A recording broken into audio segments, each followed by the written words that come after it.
What up, what up, what up? Give me a limit, Charlie, if you guys can hear me loud and clear, man. Welcome to the Mantuary Podcast Aftermath. This is kind of the man cave nights. I was about to watch some EDC videos, man, and I was like, man, let me actually, you know, chill out a little bit and just see if I can hang out. I've already intended to watch some videos anyway. I saw Everyday Minimalist drop the video. I saw that Maurice Move drops a video. I have to edit the podcast. It's already members only. So if you didn't see the podcast live and you're not a member, then, you know, you can't watch the replay unless you're a member. But you'll be able to watch the cleaned up podcast thereafter. Stop bullying me, Superior. I'm here, man. I says don't be getting aggressive, man. I appreciate y'all kicking the door in. EDC Explain is back again. Redskin Faithful says I'm back as well. Yeah, man, just, you know, so just kind of rocking out with the damn cock out, just kind of hanging out, all that good stuff. Why the fuck not, right? Why not? And all that good stuff. Make sure you hit that like button as well. There's a couple of videos I wanted to check out. I might check out one or two. I still need to edit this video, you know, so I'm gonna be up a while anyway. I gotta transfer data off of, you know, all sorts of boring YouTube shit, right? So if you're already up on some late night man cave shit, I didn't get a chance to finish my stick during the podcast. Of course, running my mouth and shit like that. So a lot of times you just, you know what I'm saying, shit just kind of gets by you. Shit just kind of gets by you, man. And also, you know, I didn't talk about what I carried today. I guess we'll talk about that as well, man. I carried the Wee Knife Banter. Now, I'm a big fan, so I gotta clean this shit up, man. Freaking, I hate myself. But very, very nice. Love this knife. This blue's a little bit more saturated than the Benchmade blue. So if you look at the blue of the of the Benchmade bug out, you can see that the blue is a little bit more muted on the Banter. I actually think I like the blue a little bit more on the Banter than I do on the bug out. Of course, the Banter's smaller than the bug out, but it's something about the damn Banter that just makes you feel good inside. I mean, it's a liner lock. It's not like, it's so different from the Benchmade, but this is in the pocket today. I got all sorts of crap on it. I gotta try to get all that shit off. Of course I use my shit, man. You already know what the damn deal is. So it happens, right? It just happens. We also got the Olight i5T EOS. It's just this. Hey, mine's been through a few things. It's been through quite a few things. Olight is having their Olight fan days, and you may have seen a lot of folks talking about that. Then the Tools talked about it. Other folks who do EDC talked about it. I didn't bring it up, but they are doing their fan days. They're having some incredible sales. I probably could have linked it up and try to make a little bit of affiliate sales, but you know, I just been so fucking busy, man. If you're interested in some Olight shit, we might actually just take a look at the website, because, you know, maybe I do want to pick up some stuff up for myself. Maybe don't I, you know, maybe it'd be worth it just taking a look at some stuff, because they do have some interesting sales going on. What did you guys carry today? What did y'all carry in your pocket? You know, what did you, is your day over? Did you already put the shit away? I got to take this band off on this damn stick so I can actually finish this shit. I told myself I want to finish it. I need to edit this podcast, which is probably because the podcast, the reason you guys may notice during the podcast, I don't read as many comments. We don't take as much stuff like that, because mostly the podcast it's super structured. So if I take too many questions or all that type of stuff, then it's a lot harder to edit. I know it's a first world problem, but I'm just saying. It is a first world problem. So, and, but you know, so let me see. So they do have this flashlight sale, or their fan sale going on. So the Olight Fan Day. It's a name. It's a name. So you get a free gift. Wow. So they're giving, first off, you guys need to slow down your homepage. The shit is flashing by entirely too fucking fast. Like, goddamn. So you get a free gift, just basically one per person. That's not bad. I like the IRT Pro. I like that thing a lot. You can also get the i3E EOS. They have, okay, I'm interested in this lantern with the speaker built in. I don't know if I have a need for it, but I kind of am I like the way it looks. Let me see if they have that stuff showing. So they're all about their fan day, are they not? So the Seeker 4 Pro just dropped. They did send that out to me. I may do a video about it. I'm gonna let everyone else video kind of, you know, flourish a little bit, and then maybe after everyone videos die down, I'll just kind of do mine a little bit differently. So they got some stuff for the tactical bros as well. So they got if you want stuff to either put onto your helmet or stuff to put onto your boomstick, they got that. The Warrior Mini 3 looks interesting. I like the way that looks, but it's just something about Olight's proprietary charger. It just throws me off, man. That's the only thing that throws me off is their proprietary charger. Here's that lantern that looked pretty interesting. So this is a 2-pack of them for $168. It looks like it charges with their stupid ass charger. But I mean, it has a here's what I would use this for. When I go hunting, as I'm preparing my hunting gear, I flop down the back of the bed of my truck, and I'm digging out my boomstick and my warming layers and my fillet knife and, you know, sunflower seeds, whatever I'm going to be taking in the deer stand with me. This would work well for me when I'm in the back of my truck trying to figure out the items I want to take with me to the deer stand. But I don't know about spending $100, because I think it's $100 by itself. Is it not? Is it not? I think it's $100 by itself for the lantern. Let's look it up. I'm glad they're innovating. So the classic lantern's $84 with no speaker. Then they got, I guess, I don't see it by itself. I don't see it by itself.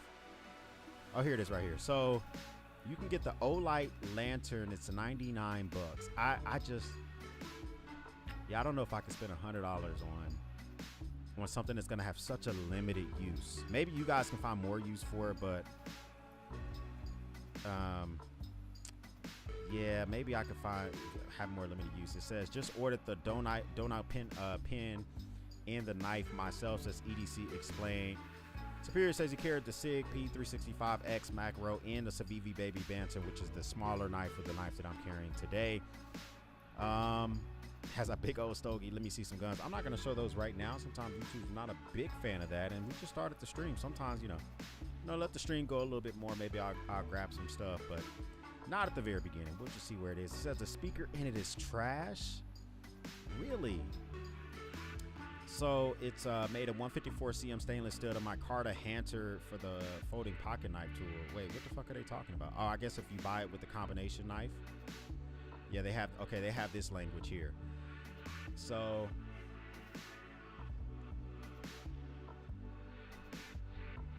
it's almost worth it to just get it with this knife.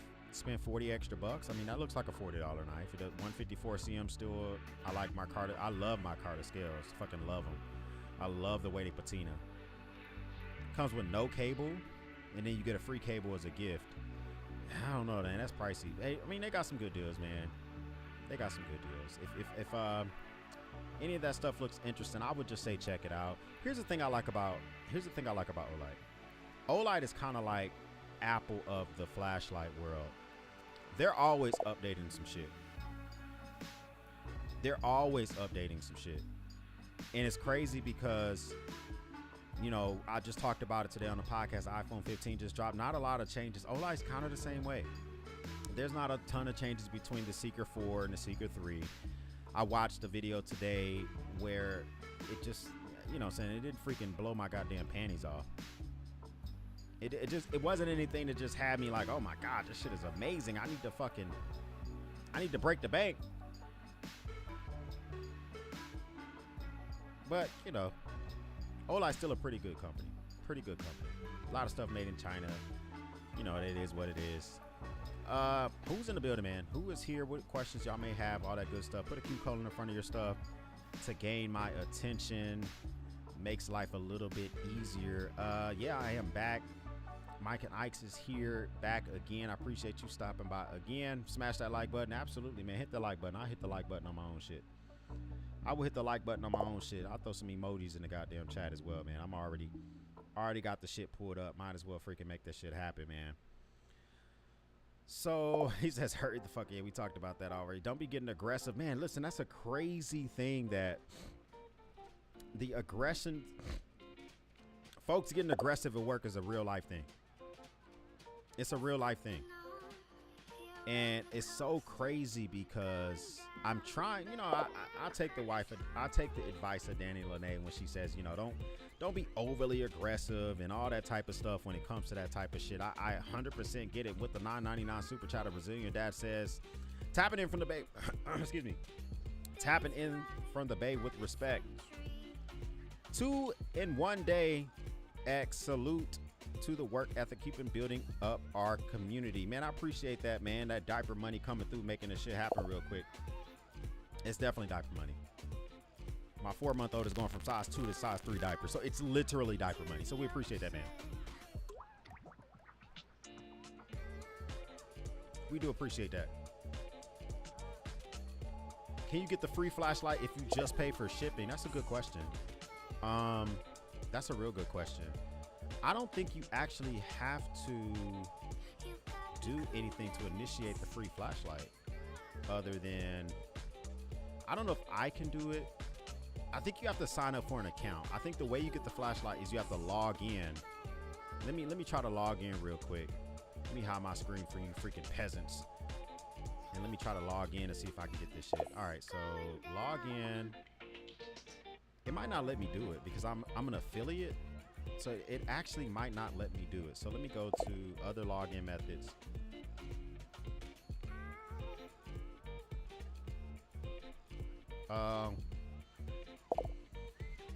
Okay, so confirm your email before you can do it. It's sending me an email now. So let me go to my email and confirm that shit. It looks like I might be able to do it. Let's just see how it goes, guys. We'll do this in real time. So I've received your coupons. Here's your free thing. You registered. Here's your password. Fuck, I need this password for. See, this is why I had to hide the goddamn screen. Hide that damn, because they're sending me all sorts of shit. They're sending fucking coupons and shit. All right, so we did that. And let me see. If I go here, agree. God damn, they got a lot of terms and conditions. Oh, like, I've never done this on the other side. I mean, I've done affiliate shit before, but I don't think I've done this on the other side. So it looks like once you log in and you create an account, so I have an old knife bead. It's titanium. That's in the cart. And then if I go back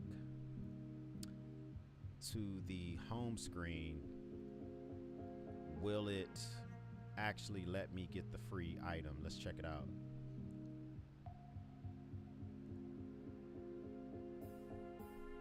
I guess so. It says I have to log in first to do all of that good stuff. Interesting. I think you can, guys. I really do think that you can do it. I think that looks like they're giving you a bead. Oh, enter your passcode, enter your verification. God damn, they got a let me tell you something, man. They are not playing around when it comes to some of this shit. Let me get a verification code. Like they legit want your shit to be super secure. So let me get a verification code. I'm freaking doing all this stuff for y'all in real time. And go back to my email real quick. Copy this shit. Go back to the fan page. Paste this, and then I'll share my screen here in a second.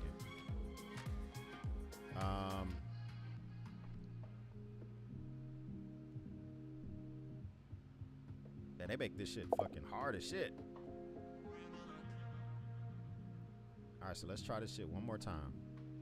Now, I'm not sure how to do it, man. It keeps wanting me to log in again every time I do it. So I've logged in a few times, and every time I do it, it says I need to log in again. I don't know what's going on. Let me go to my cart. Oh, it is here. Okay, so I have this here. Oh, it doesn't start for 19 more hours. So it looks like if you go to Olight, you just set up an account and you know, all that type of stuff. I think that in 19 hours they'll send me a reminder or some shit like that, and it should just do it. It looks like I'm gonna have to pay for shipping if I don't buy anything that's 49 bucks, but I don't need this, so I'm not gonna. I have like a ton of these lights, but yeah, I would definitely check it out if it's something that y'all are interested in.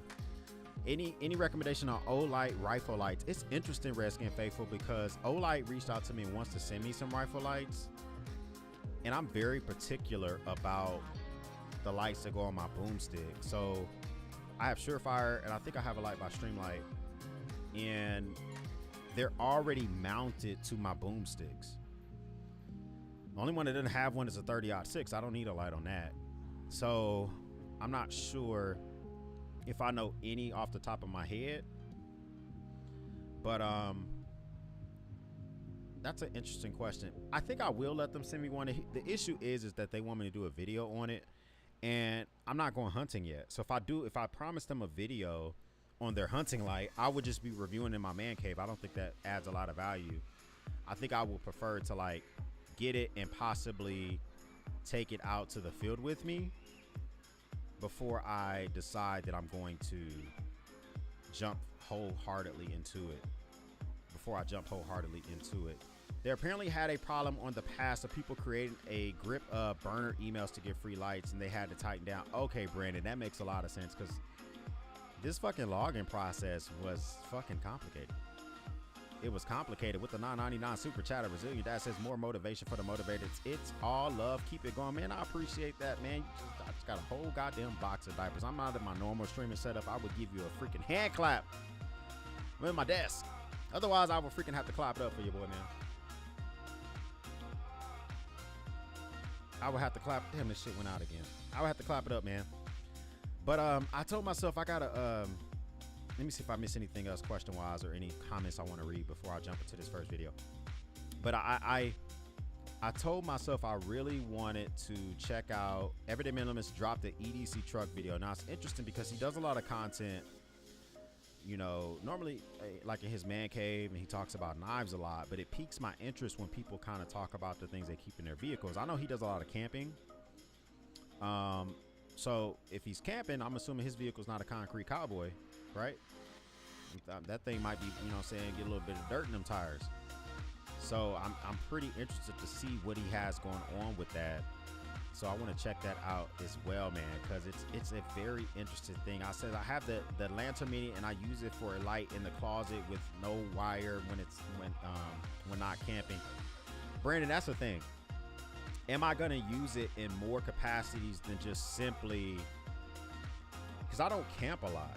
I don't do a lot of camping. I do hunting, and I go to my hunting property, and I guess technically in my hunting property I camp there, because the hunting property is owned by my wife, and I guess because we're married, it's owned by both of us, right? And my mother-in-law deeded the property to my wife, and my mother-in-law wants her grandsons, who are my sons, to grow up there. You know, so worst case scenario, if anything ever happened to Danny, Lene, and I, You know what I'm saying? She wants her sons to grow up there hunting and camping and all that type of shit. So when I go out to that property, I do camp. But my current lease in Jacksboro, Texas, I don't hunt out there. That's someone else's property. So I guess it just really depends on, it just really depends on how often I think I would use it, right? What's your favorite flashlight maker these days? Favorite maker, that's a good question. Maker. Flashlights are so, here's the thing, Phytonics, here's the thing. I'm such a novice when it comes to flashlight mechanisms. Like, the thing that makes a flashlight work, right? I don't know much about them. I don't. So I know the features I want in a flashlight. Low lumen mode. I want it to almost disappear in my pocket. I don't want it to weigh a lot. I want the option to be able to put it onto a cover if I need to work on to my truck or something like that. But who's my favorite maker? Right now, I own a lot of Olight because they send the shit to me. And then I also own a lot of Streamlight, and I own a lot of Lumen Top. But I think that the most I bought with my own money has to be Phoenix. Phoenix is probably the one I bought, because I bought Phoenix shit for my truck. I have bought Phoenix shit for flashlights. I just think that Phoenix makes some decent lights overall, and it's not just simply flashlights. So I have a lot of accessories that are on the front of my truck, which are specifically geared to Phoenix. Let me see if I can find a picture of something for you guys real quick.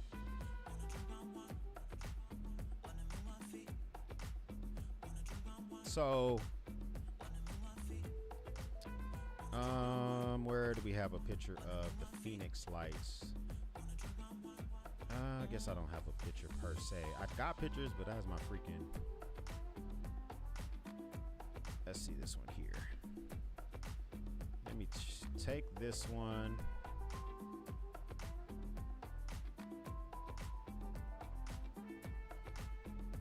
Let me see if I can grab some let me download this photo real quick.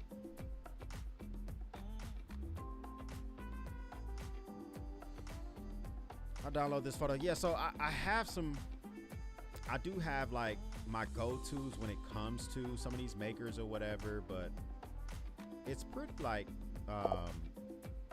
it's pretty much, I kind of stick with the same ones.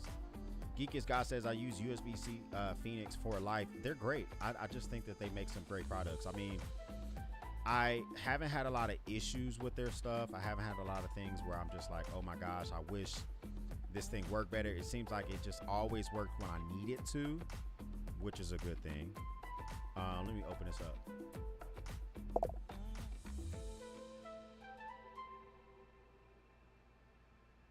So let me see.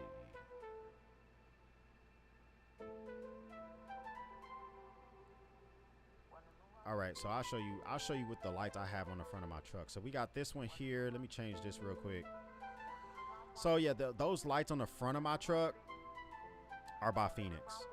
And so I just like the fact that Phoenix is providing a lot of different options, whether it's a flashlight that's in your pocket, whether it is the flashlight that goes into a rail for your gun or whatever. I like Phoenix a lot. So it just kind of depends. Appreciate you stopping by, my guy. Gotta be aggressive. Don't tame yourself for those snowflakes as long as you're not being physically threatening to those. Yeah, it's kind of like a counterbalance, right? I know Danny Lene, she's had a lot of experience with very aggressive, especially women in the workplace. And that, let me just tell you something, man. My coworker who, she was coming at my throat because she was being kind of bitchy. I'm not saying that she is a bitch. She was just being bitchy. And I'm just trying to figure out, why are you singling me out? And the fact that you single me out, you got the fucking horns. You've never worked with me before. You had no clue the type of, the type of direct physical, physical being over the phone altercation that you would have with me, right? And yeah, interesting stuff. Just have an account and you pay for the shipping. Okay, great. I got mine by having an account and just paying for shipping. So they seem like they make it pretty easy. $5 for shipping. It was just a statement, not a question. Oh, it was a statement. Okay, my bad. I read it wrong. Obuy acts as a different site than Olight. Yeah, they took me over. I was on Olight. So I know Olight owns Obuy. They own a lot of websites. I'm a part of their affiliate program. When I signed up for their affiliate program, they made me sign up for Olight, Obuy, all sorts of shit. So are different, so you have to pay separate shipping for each gift. Got it. That's why they had the titanium bead on there. Okay, that makes sense. Red Lobo says, "What up, X? How you doing, man? Hey, man, how you like that? How you like that sling? How you liking that sling? And I think I sent something else down there to you as well. Yeah, let me know how you like that sling, because hopefully you get more use than I did. I think that just for me personally, like for instance, in 2 weeks I have a wedding. Well, it's really Dan and Lene's wedding. She's an interior designer. She also does decor for weddings. So she has a wedding that she's doing decorations for, and I'm going to help her work the wedding. And then we're going to be guests at the wedding. After the wedding's over, we're going to change clothes and we're going to tear down all her decorations, right? At the wedding, I'm going to bring a sling bag.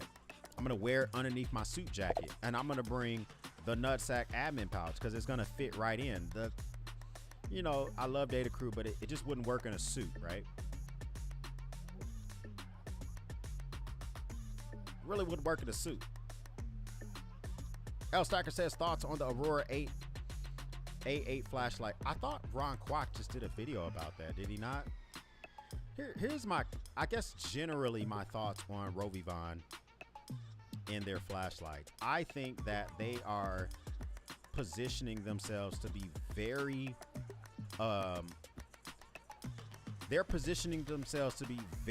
accessible to people that may not want to have a flashlight in their pocket. So I'm not the biggest fan of the price, but I get it. This shit does a lot of different stuff. The whole flashlight illuminates. It charges with USB Type-C. It has a max output of 650 lumens. I don't know what the low lumen mode is. I would need to know more about that. Apparently it's the 4th generation. So when I saw Kwok do a video about it, I liked it. I did. But I would need to know more about the pocket clip. How does it, and obviously I can see the pocket clip in these little thumbnails here. So let me see which one of these looks like the correct one. So many fucking listings, man. So if I go here, I would want to know more about the low lumen mode. So let's see if they have a chart that talks about the low lumens.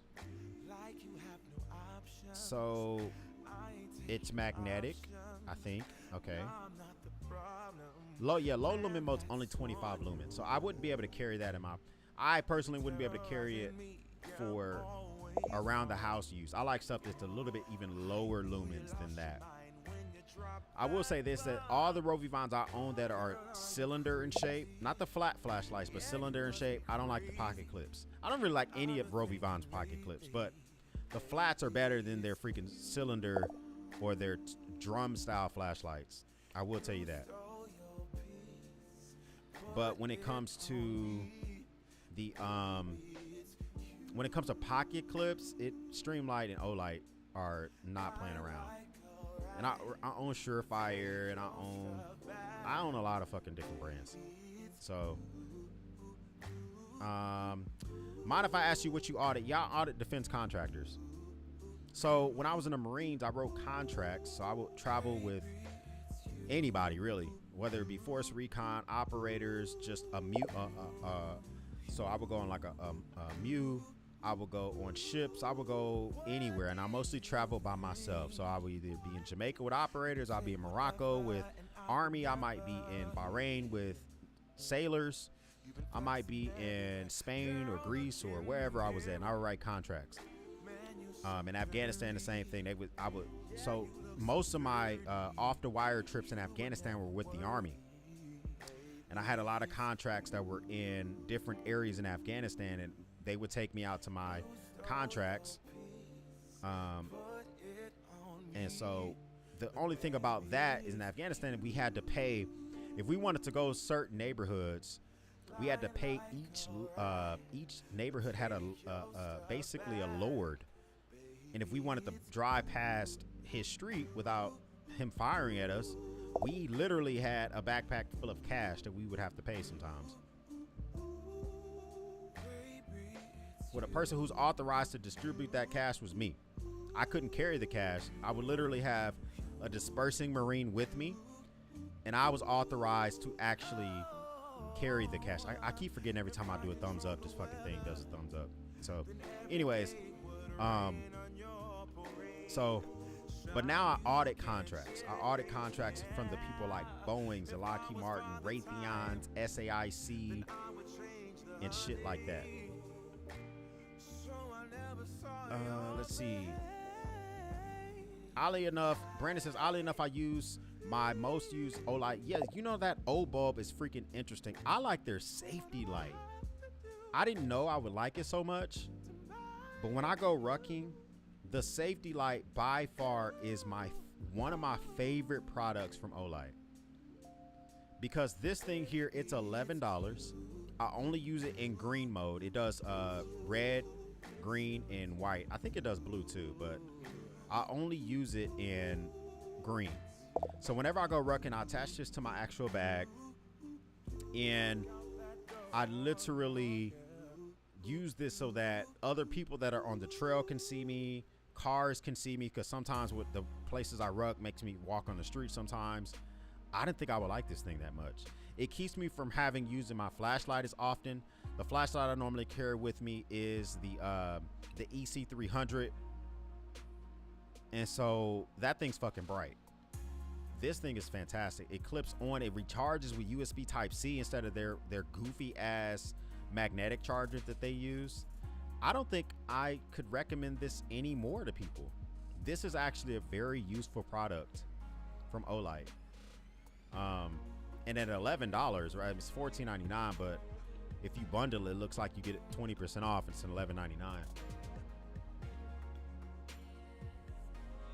I think this is probably one of my favorites. Let me see if they have it on Amazon, because it is something that if you are the person that's not, you're a runner, you like to ride your skateboard, you like to ruck, whatever, I think that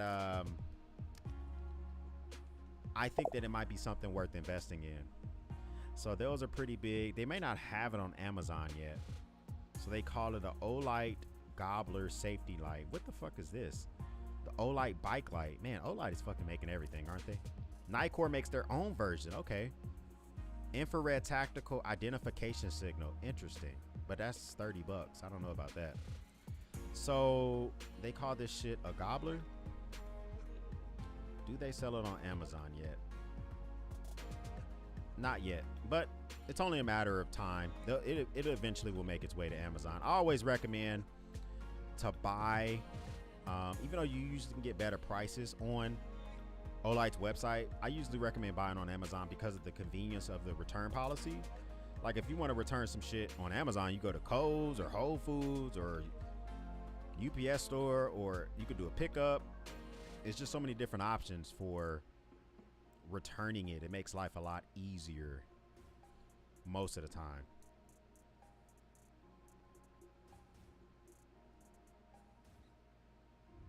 Phytonic says, Phoenix been around the block. I haven't looked at them closely yet. Who's winning military contracts these days for flashlight? For flashlights, I would have to go over off my experience from like 2010, 2011.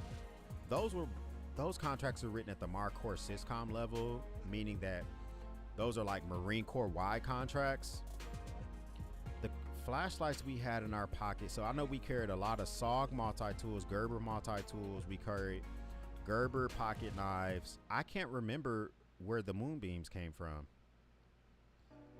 I really don't remember the moonbeams, because the only flashlight that was issued to me was the green one, that the 90-degree angle moonbeam. I never was issued like a super tactical flashlight, even on deployment.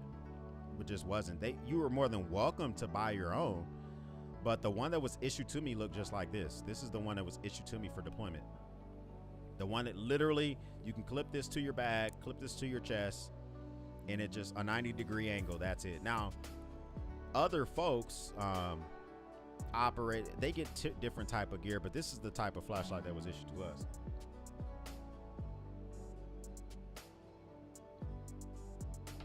Now, the light that's on your actual weapon, I can't remember what those were. But most of our weapons we used the ACOG when it came to the actual scope.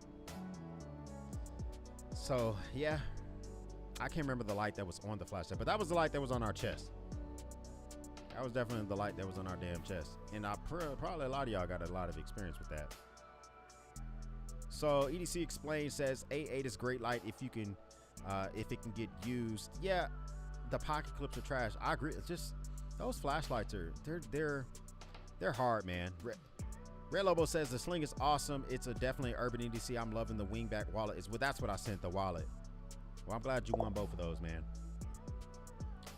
Mike Knight says, been trying to decide between the nutsack wax sling or the leather double admin. What are your thoughts if we had to only pick one? I added only pick one. So let me see. So the wax sling or the leather double admin.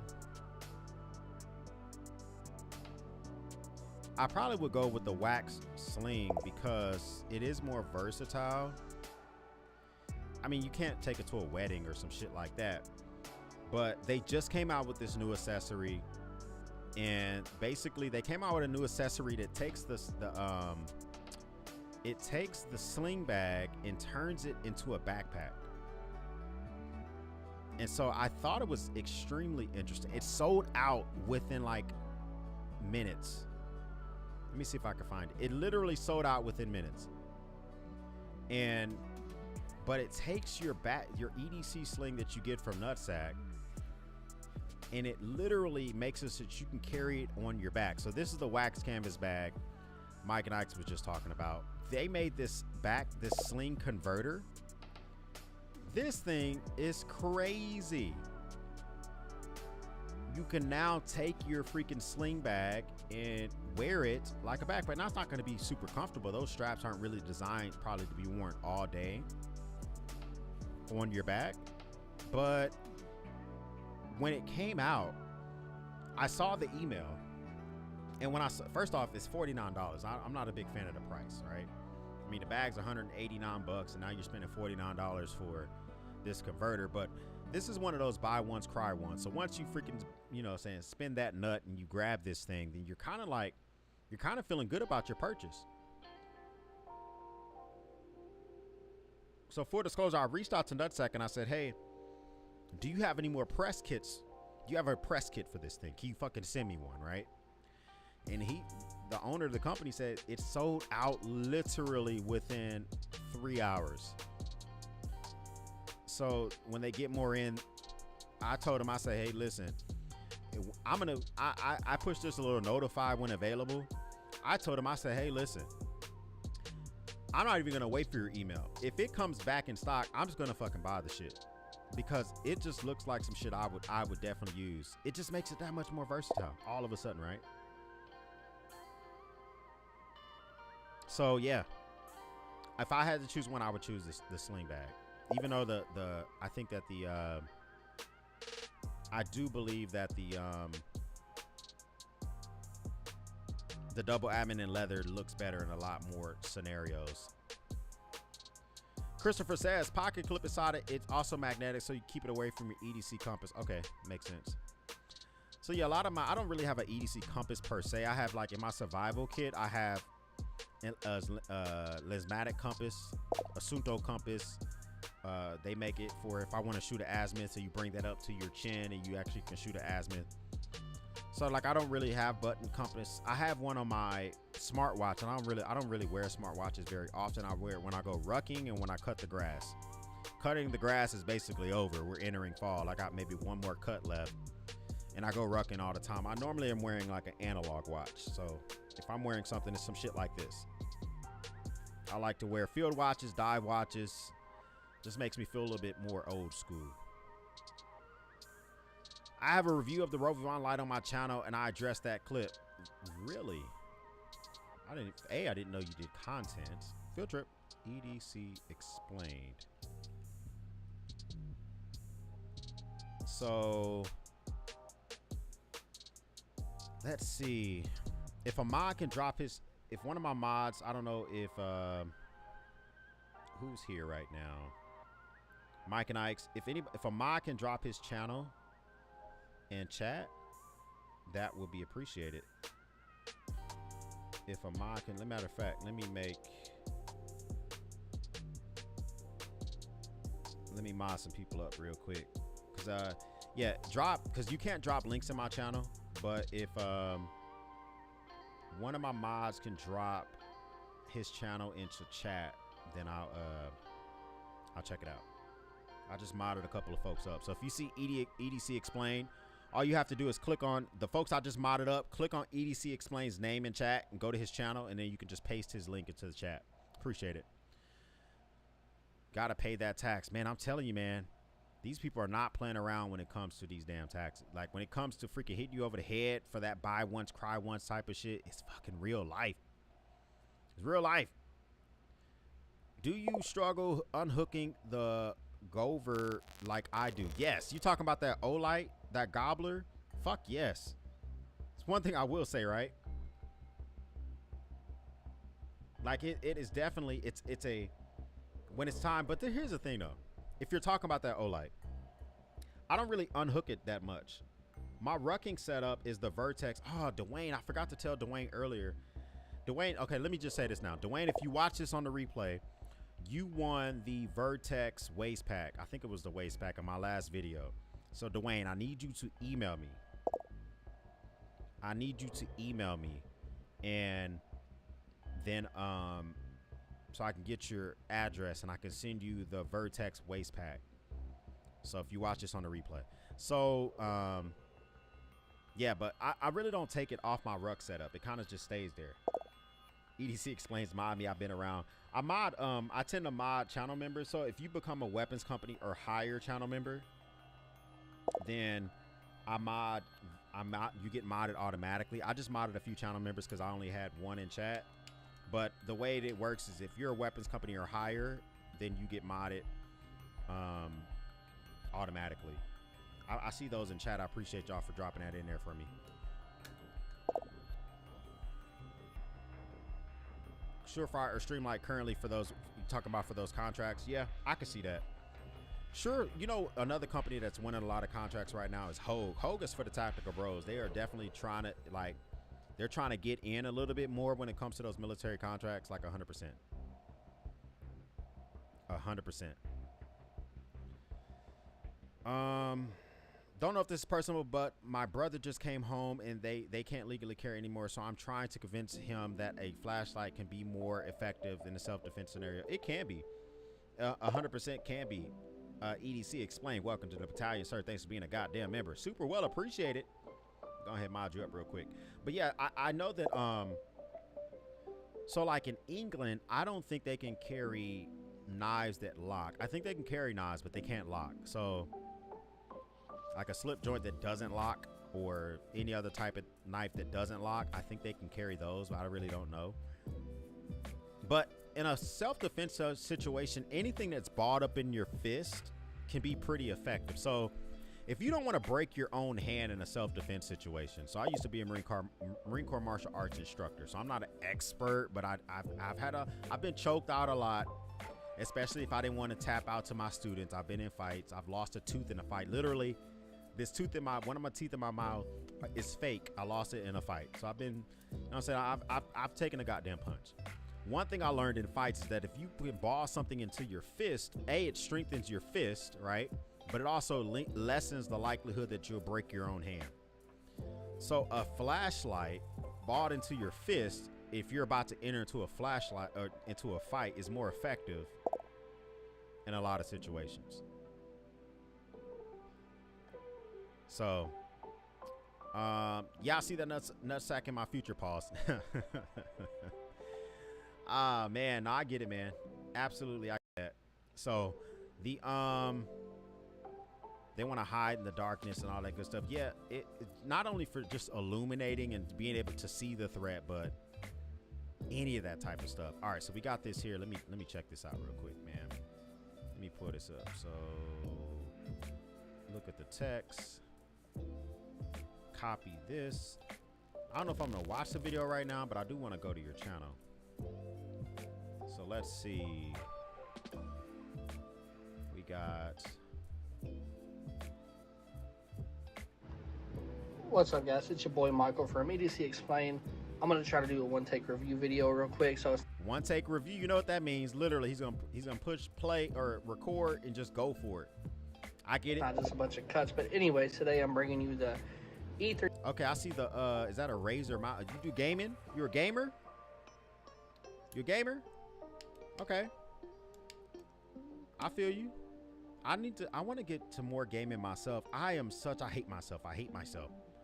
So I do consulting work on the side, and one of the firms I was doing some work for had a yearly allowance that you can spend, and it was like basically it was like a comfort allowance. So you can use it on gym memberships, you can use it on massages or whatever. They gave you $1,000 a year to use it on basically a long category of shit. You can buy workout gear, workout equipment, but you can also buy video games. I bought a PlayStation 5 one year, and I bought an Xbox Series X the next year with my $1,000. So I spent, you know, $300-400 on the PlayStation 5, bought a bunch of games, and I spent the rest of the money on gym memberships.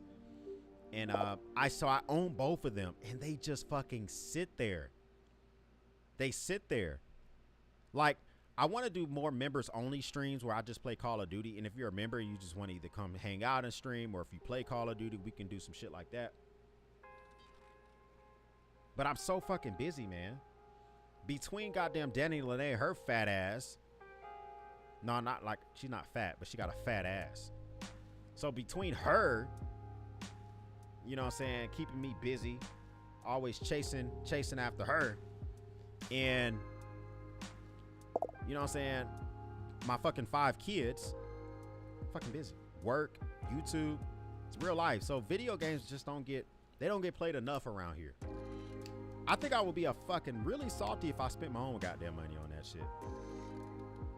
But so when I see this mouse, it just makes me think, oh man, I want to get into PC gaming. And I'm like, man, I don't got time for that shit. I know good and goddamn well, I tell myself I want to get into the shit, and as soon as I go to approach the situation or do the situation, it's not gonna happen. It's not gonna happen. EDC Explained did let me see what the thumbnail looked like, because I didn't get to see it. So all right, let's go here real quick. You haven't done a video in 6 months? Come on, man, what's up? We gotta tighten that up, man. You don't have time to pump out content or what?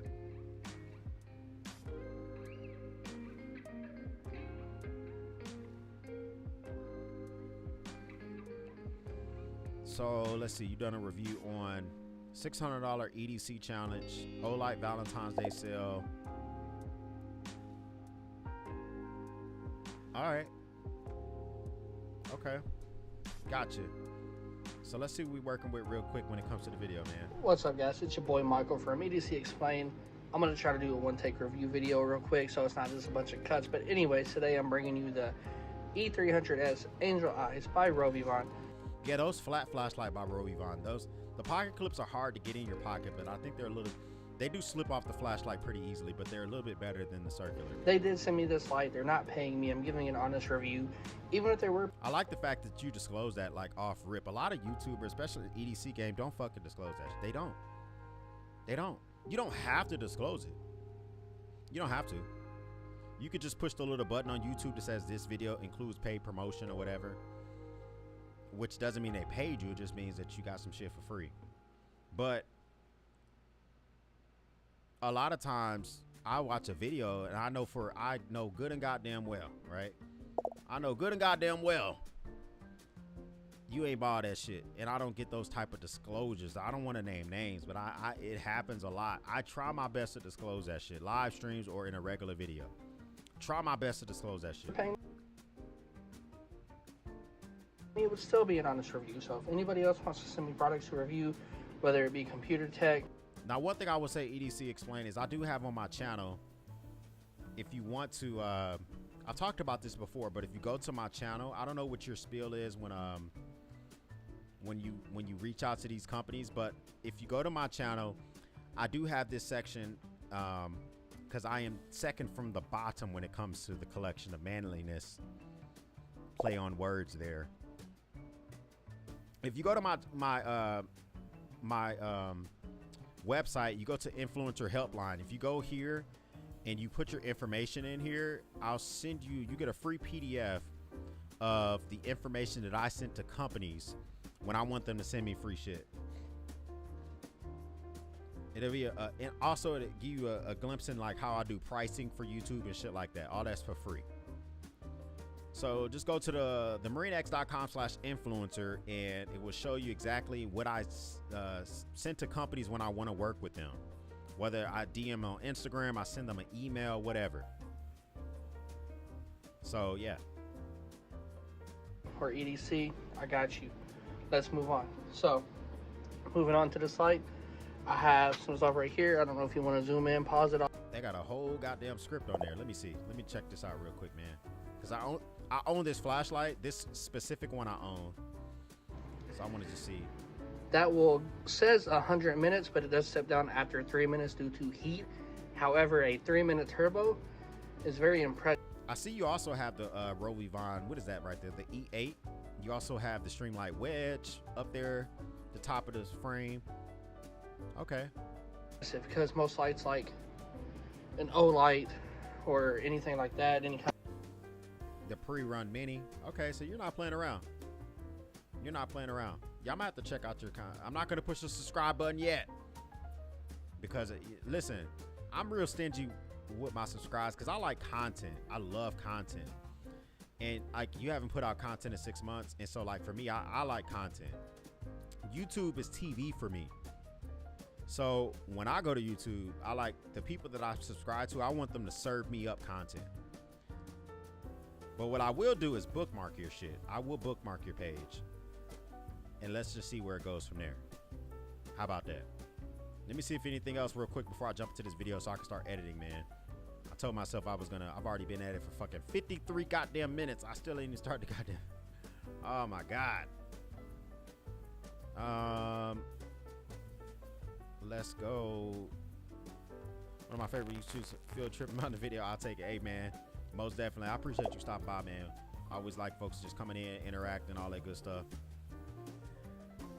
Black Warrior Spirit says my hands are deadly and I look intimidating, so extra packs make me look like a revolutionary. Listen, some people have to literally, is that true? Some people have to literally register their hands, like boxers and UFC fighters and shit. They're like, are they not allowed to defend themselves?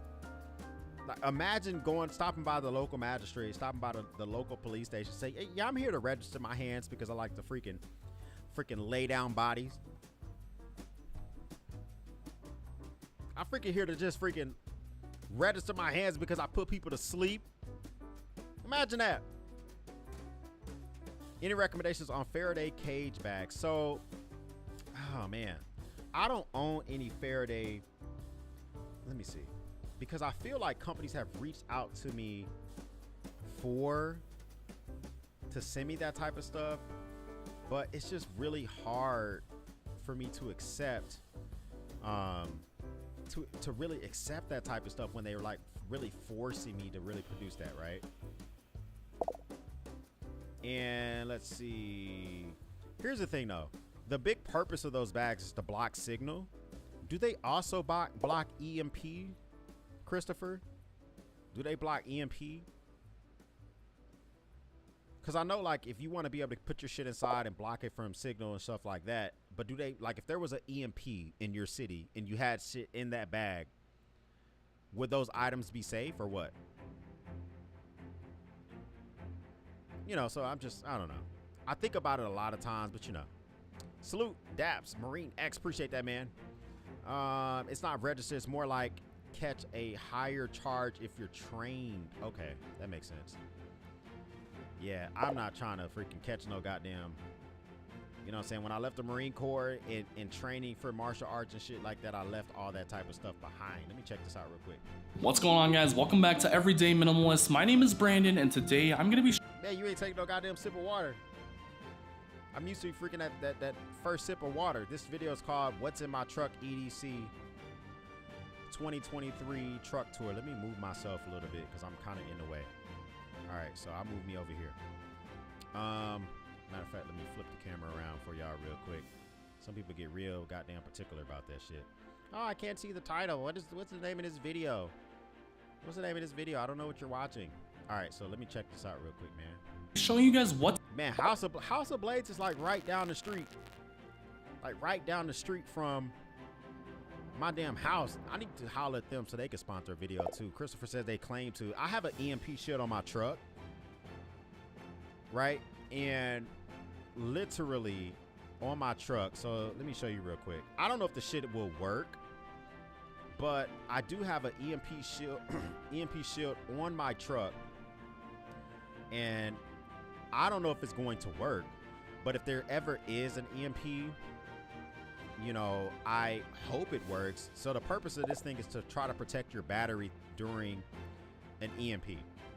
So if there's an electromagnetic pulse, this literally is hooked to my battery. So this is supposed to take the EMP in so that I can possibly still crank my vehicle up. So it's supposed to protect my battery and my alternator. I don't know if this shit's gonna work. It works from EMP, solar flares, and lightning protection. So I haven't been able to test it. I'm not about to shock my own fucking vehicle, but the way I see it is like, hey, $400. If I have it and it fucking works, then I'll be one of the, you know, I know having one of the only vehicles that fucking work is a dangerous proposition, but I don't know, man. I don't see an issue with it. I need to do it. I've done EDC tours on my truck, but I really haven't done deep dives on the type of shit that's in my truck that's really for survival and prep type shit. Because I do EDC, but I'm all into survival and prep as well, right? He says, how do I know if it works? I won't know. I've seen videos on YouTube and I've seen reviews. They also put this on some government vehicles, right? Like some MRAPs, jungle vehicles and shit like that have these hooked to the batteries in military vehicles. So if they're winning military contracts, I don't know. How has this been tested? So they have this Keystone compliance. I don't know who the fuck they are, but I guess they must be somebody important. So I gave them fucking $400. I put the shit on my truck. Will it work? I don't know. What's inside my car in terms of EDC? A lot of you guys have been asking me, hey, what's inside the glove compartment of my vehicle? So I thought today would be the perfect time to show you guys what's up. And we're gonna do I see you with those Club Masters, man. Ray-Ban Club Masters. I got like fucking 4 pairs of those, man. I hate myself. Fucking, they just work so they work so fucking well. So my man cave is in a garage. His man cave is a basement. He's up there in that Salt Lake City area of Utah. You know, the Real Housewives of Salt Lake City, you know what I'm saying? They got some glamorous broads out there. It would get on my fucking nerves, Brandon, if my walls were not finished. The builder built your house. They left your walls unprimed, unpainted. That shit would fucking irk me. Now, to be fair, I own a fucking paint sprayer. So for me to go through and just kind of make this shit happen, let me see, I can't even remember which one I own. Let me see. Field trip. Look this shit up real quick, man. Yeah, I own the Greco Magnum X7 paint sprayer. So this thing, I literally just used this the other day. And 400, yeah, I spent a lot of money on it, but I painted my entire fucking house by myself. $400 investment plus the cost of the paint. Painted my whole fucking house. If I was in his house, I would take everything out of that fucking garage and spray the entire garage. I just wouldn't be able to tolerate it. I just couldn't fucking tolerate it. So his garage floor is concrete. If it were me, I would take all that shit out. I wouldn't even cover the floors. I would just spray everything. And then I would fucking get the floors done like I've done here in my man cave. So, you know, that's just me though. I noticed this vlog style because I really wanted to go up to the canyon and then kind of run my RC car and all. Listen, I like vlog style shit, but sometimes the wide angles throw me off a little bit. Like, it's like, I vlog too, but sometimes it's just like warpy because people want you to see everything. The shit throws me off a little bit. Red Lobo says, I'm in Houston, basements don't exist. First time I ever saw one was in Colorado. I used to live in Ohio, from Cleveland, Ohio. Everybody got a fucking basement, right? I don't have a basement here, right? I'm in Dallas. I'm 4 hours away. We ain't got no fucking basements here either. You know, a lot of Texas is limestone. Drilling into limestone is kind of pointless for a lot of these builders. They're not about to do that shit. Plus, it's fucking Texas. It's hot as freaking balls, man.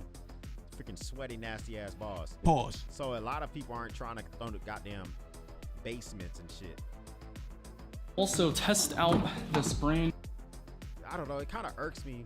I saw a comment that said some people are calling their SUVs trucks. Yeah, I think I fall into that trap as well. I call them trucks, right? Do you have any patches that say field trip? No, I don't. I do have, since we're, you know, selling self-plug, might as well talk about my own shit. I do have,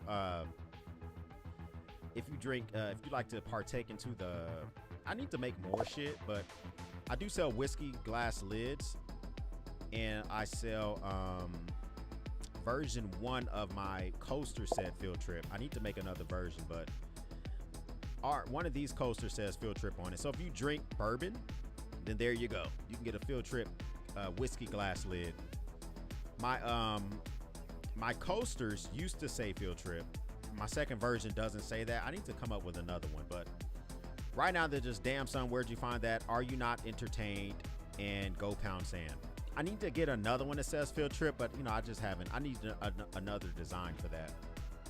New Vertex 28 liter ruck bag. I'll show you guys what's inside this thing here in a moment. He says, do I like Andrew Tate from the woods to the lakes? Like him? I don't know if I like him. I don't really watch his content. It's like that red pill shit. People that do red pill stuff, in my opinion, take advantage of young men who haven't fully formed their opinion on life yet. That doesn't mean that they are right or wrong about the things that they say. I'm in my late 30s. So like that red pill stuff doesn't really affect me. I got a fucking fine ass wife and kids and shit. But if I was in my early 20s, I might be more susceptible to it, but not really. Momentarily, but for now, sit back, relax, and let's get it. Says, I'm not gonna lie, I'm looking hard at the flask, sir. It's available, man. My flask is definitely available. Some things have sold out. I'm waiting for restock, but my flask is definitely available if you want to check it out, man. So it's up to you. It's a custom hip flask with the Marine X logo on the glass in the flask itself.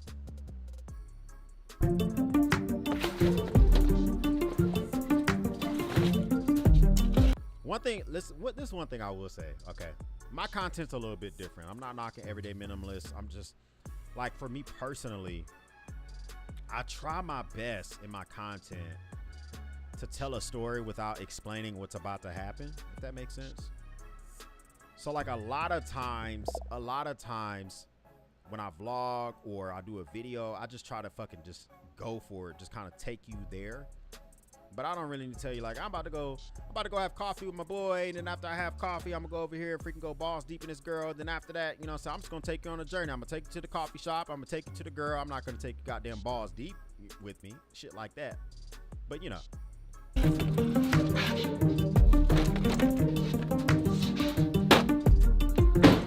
And here is our location. Sir, that is fucking beautiful as shit. Goddamn living in Utah. Oh my God. Goddamn living in Utah. I gotta drive 2.5 hours to get heels. I don't know how far he drove, but I guarantee it was minutes. Fucking Utah. So huge mountainside. Yeah, we went up the mountains like what, 15 minutes away. There we go. And I am gonna attempt to scale this with that. Oh, I thought you were about to fucking ruck that shit. You're gonna fucking send an RV up there. Okay, I got you. Hey, we got our toys, man. I got fucking kids. That shit would be consumed by them within fucking minutes. Let's go ahead and give it a shot. I guess that gives you a reason to hike, right? It gives you a reason to ruck and hike, because he's gonna take that up that hill, but he has to fucking follow it, right? He can't magically see over rocks. So that actually kind of makes sense. It gives him a reason to hike. He gets to play with his freaking dope ass truck. I get it. Is it possible? I don't know. It looks like a little Struggleville though. I don't know. Here's Slate Rock. No, I don't think it's gonna Can happen. she make it up this? Ooh, this is gonna be rough. Interesting. I want to see what's in your EDC truck though, my guy. Steering with one hand here.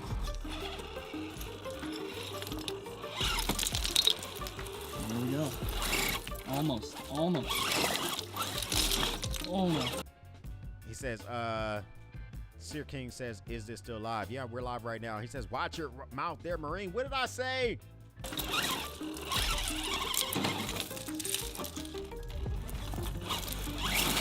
Nah, this is not going to work for me when it comes to rucking. I got to babysit too much. I get the concept. You want to go out there and play around with the shit. But when I go hiking and rucking, I'm trying to get my beats up, right? You know what I'm saying? I'm trying to get my goddamn heart rate up, and I'm trying to work up a sweat. I wouldn't be able to babysit this shit up that goddamn mountain.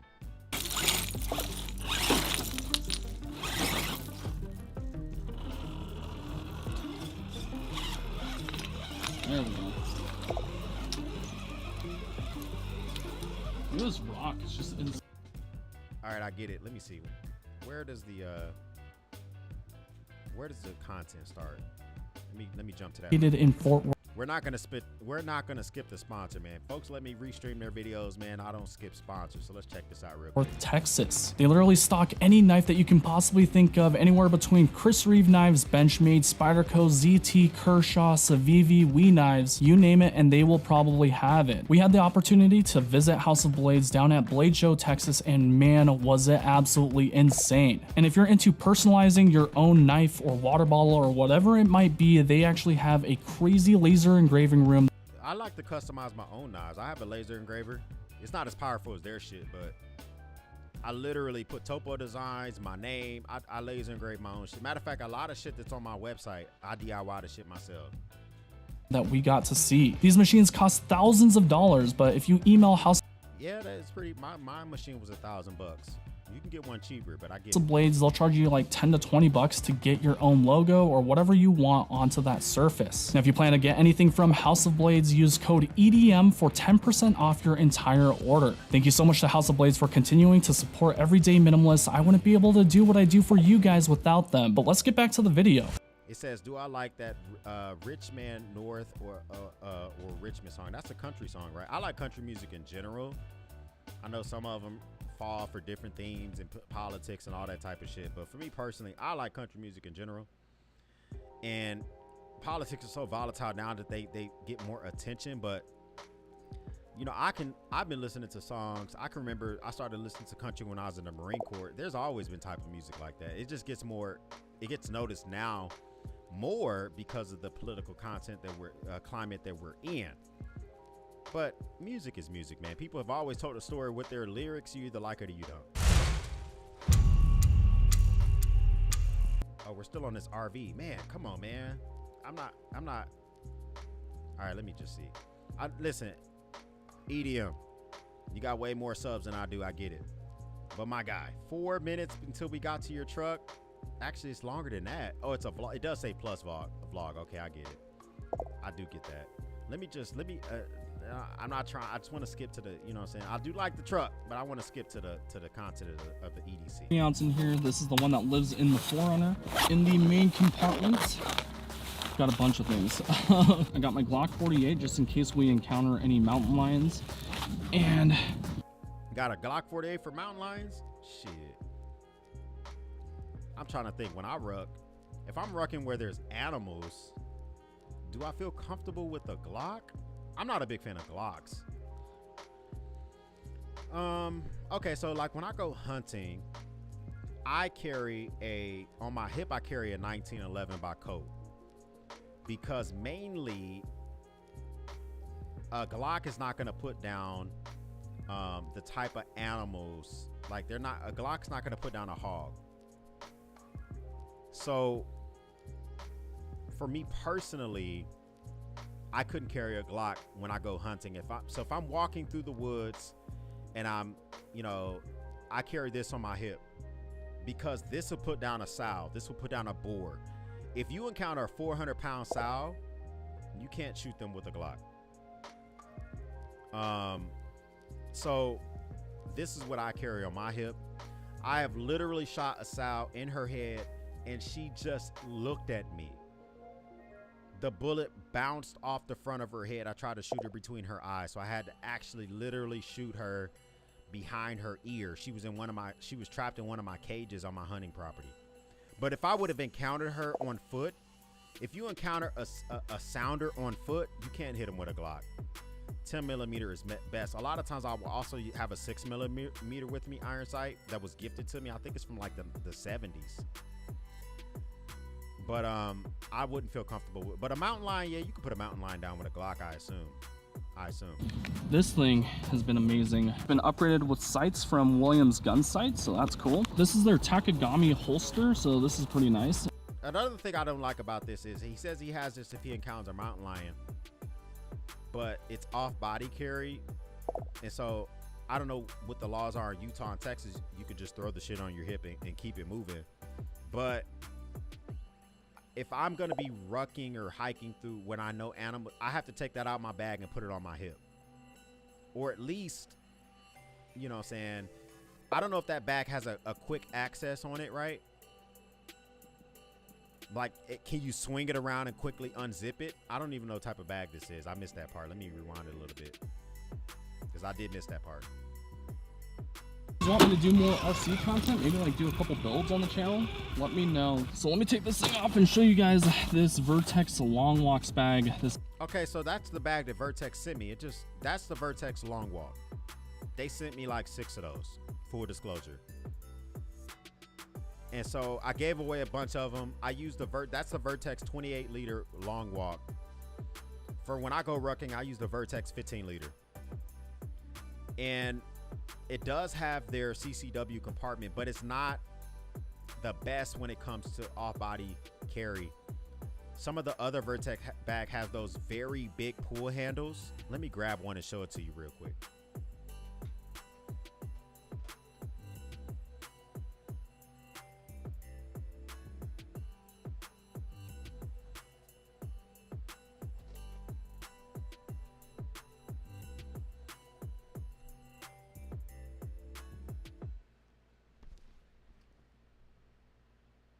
All right, so the Vertex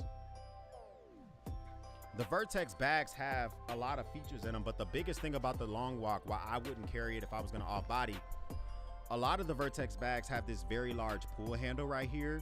So if you do encounter an animal, you can quickly whip this thing around and pull it open really quick, right? The Long Walk bags don't have this. So if you encounter an animal, you're gonna have to pull this little zipper tab. If you're nervous, that's a lot harder to pull than this big tab up here. A lot harder. So as much as I like the Long Walk, that's probably, I don't think I featured that in the video when I did a video for that bag, but that's probably one of the biggest reasons why I wouldn't be able to carry that. If I knew I was gonna have to possibly pull my boomstick out of my bag, that would probably be the reason I didn't carry, because it's going to be too hard to quickly get inside of there. This is the first time I've actually used it, but so far it's been great. In here up front, you can actually fit probably a bladder or other water bottles. I can probably even fit my huge 128 ounce Yeti in this. But so he has this bottle right there. The Long Walk does have 2 bottles on, bottle holders on the side. That bottle would fit in one of those. He may not want it there because it might throw the weight off a little bit, but it does have the ability to have right there on the side. He says, what would be your recommendation for your first 1911? My first, I think, was a Rock Arms. Do I have that right? I think it was Rock Arms. I can't remember. My second was the Airweight 1911, and that's the one I've stayed with since. So if it were I would just probably go for what you want. So I, quote unquote, my first was that, I think it was it Rock Arms, Iron Sight? Are you here? I know you can let me know if I'm getting it wrong. But for 1911, because it's not really designed, at least in my opinion, you shouldn't CCW a 1911. And because if you have to use your boomstick, the police are gonna have your boomstick for during the investigation, I'm not particularly interested in them having my 1911 for any amount of time whatsoever. So because of that, I do prefer my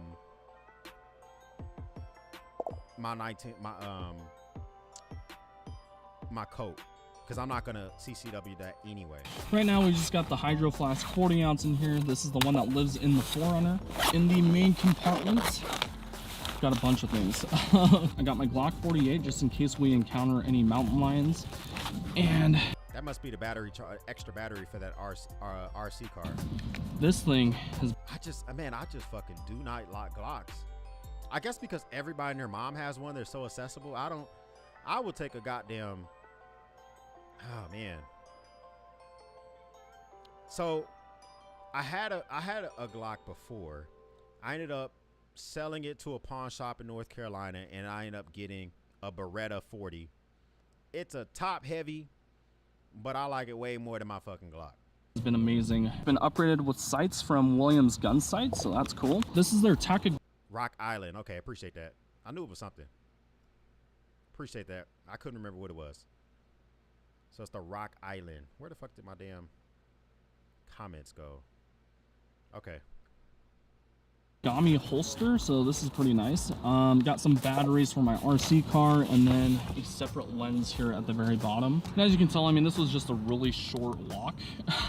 Okay, so it just depends. Like, it's a decent load. Like, you just carry what you know you're gonna need, right? You don't need to carry everything all the time if you know it's a specific amount of things that you need or whatever.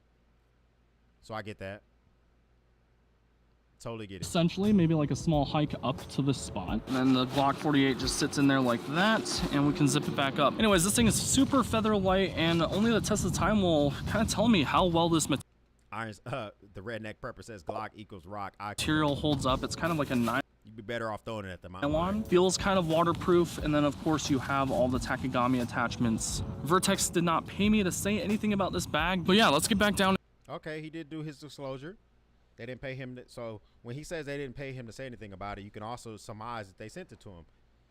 And Vertex is super smart, man. They had a campaign when those came out. They sent me like 6 of them. They obviously they sent him that one. They sent Talon a few of them. He did a video about it. They sent some other creators. They just, listen, they're great. Full disclosure, I've only bought one bag from Vertex. Every single other fucking bag has been sent to me. They're fucking amazing. Into the 4Runner and show you guys what type of gear actually lives in the 4Runner 24/7. And just like that, we are back. Man, that thing is so fun. This is for all you RC enthusiasts.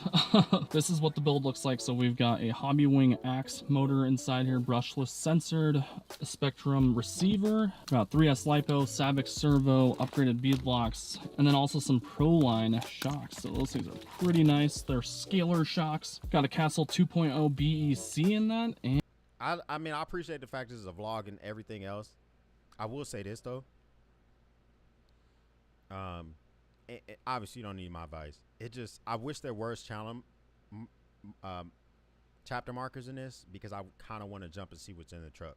And yeah, that pretty much wraps up this build. Oh, and before we jump into the 4Runner, I forgot to tell you guys what's inside my pockets. Here's a pocket check. So this is the KTK Tonto from Auxiliary Machining, and Mike over there made this badass grind. Look at that. It's a triple hollow grind, so one here, one right here, and one right here on the Tonto side. It's then got some Stingray, and then it's wrapped. My God, this thing is sweet. And yeah, I'm running a fixed blade in athletic shorts. This thing comes with a really cool Boltron sheath and fits right into the pocket right here. Boom, easy. I wonder how hard that is to pull out of the sheath when it's in your pocket. He's wearing athletic shorts.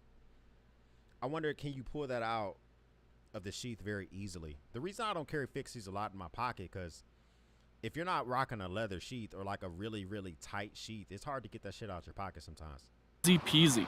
Okay, let's actually get into the 4Runner now. All right, we're inside the 4Runner now, and name a knife that beats the Benchmade 940. So the Osborne beats it in what way? Aesthetics? I don't know.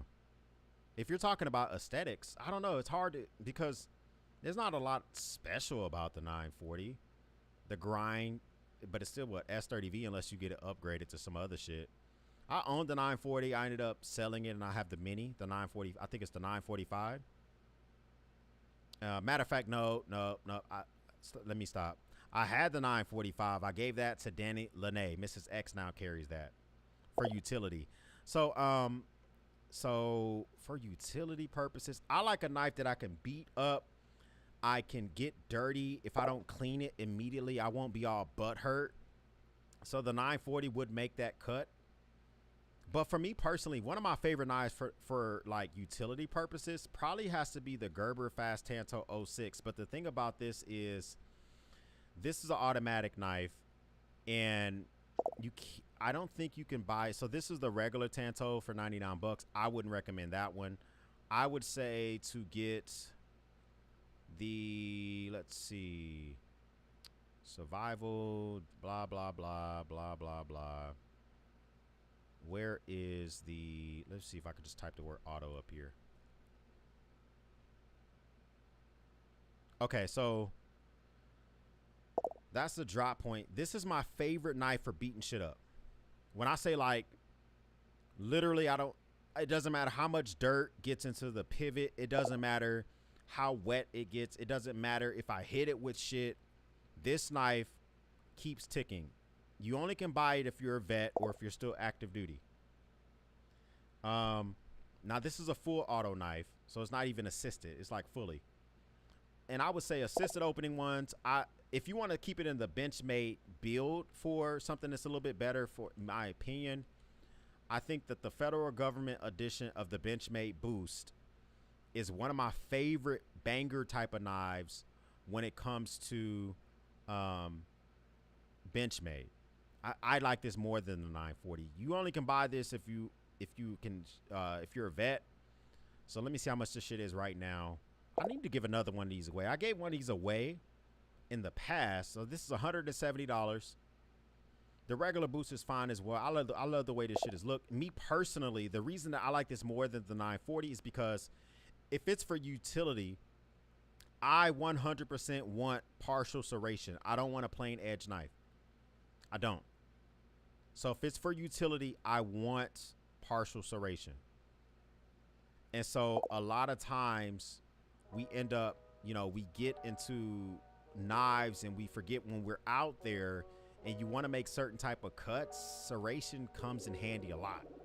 It comes in handy a lot. Like I carry my Benchmade bug out with the serration more than I carry my my regular Benchmade. So this one here is the Benchmade bug out, and this one does have the partial serration on it, and I like it because you can definitely have that extra. If you don't care about if you're trying to cut a rope or some shit like that and you don't care about a clean cut, I like having a little bit of serration on my knives.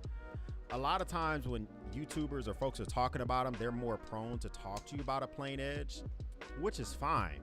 But for utility, I want partial serration. It's harder to sharpen. I get that shit. I understand that. But I like a little bit of serration on my shit. That's just me, though. This is where all of my EDC gear lives. So is that it, man? You got a whole goddamn Forerunner. Oh, man. Come on. EDL, man. All right, we gonna see what you got. But my EDC video, I think I had fucking 200 items. Nah, mine might be overkill. I got a lot of fucking kids and shit, and I also do survival. So inside this glove compartment, and oh man, we gotta hook you up, man. We gotta hook you up, my guy. We gotta hook you up, man. First thing I saw on your freaking armrest is all that wasted space up there, man. All that wasted space. Built Right Industries, and I know Brandon, Everyday Minimalist, reach out to them. Reach out to them because they have a freaking tech panel I installed on the inside of my armrest, and it allows for me to add more shit in my armrest. Get yourself a little 38-buck tech holder. You can mount that shit. I see your shit has all sorts of compartments and shit like that, but it's a lot of wasted space, man. You know what I'm saying? He says, well, he is a minimalist. I get that. Semper Fi, thanks for stopping by, my guy. Art. Yeah, I get that. I get that. Basically, the 4Runner has a pretty massive compartment, and this is how I have it set up. So basically, we've got a fixed blade. Another fixie, okay. Right now, it is the Overland from TJ Schwartz, my I like how you freaking just pop that shit out buddy. there. This thing is a Magna Cut Black Micarta Coyote Tan Cerakote. This thing is just so clean. Sir, I want to see some goddamn marks on that shit. My shit be looking so fucking ratchet.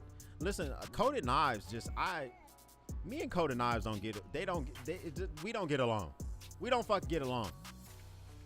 My shit has goddamn markings and shit all over the place. All over the goddamn place.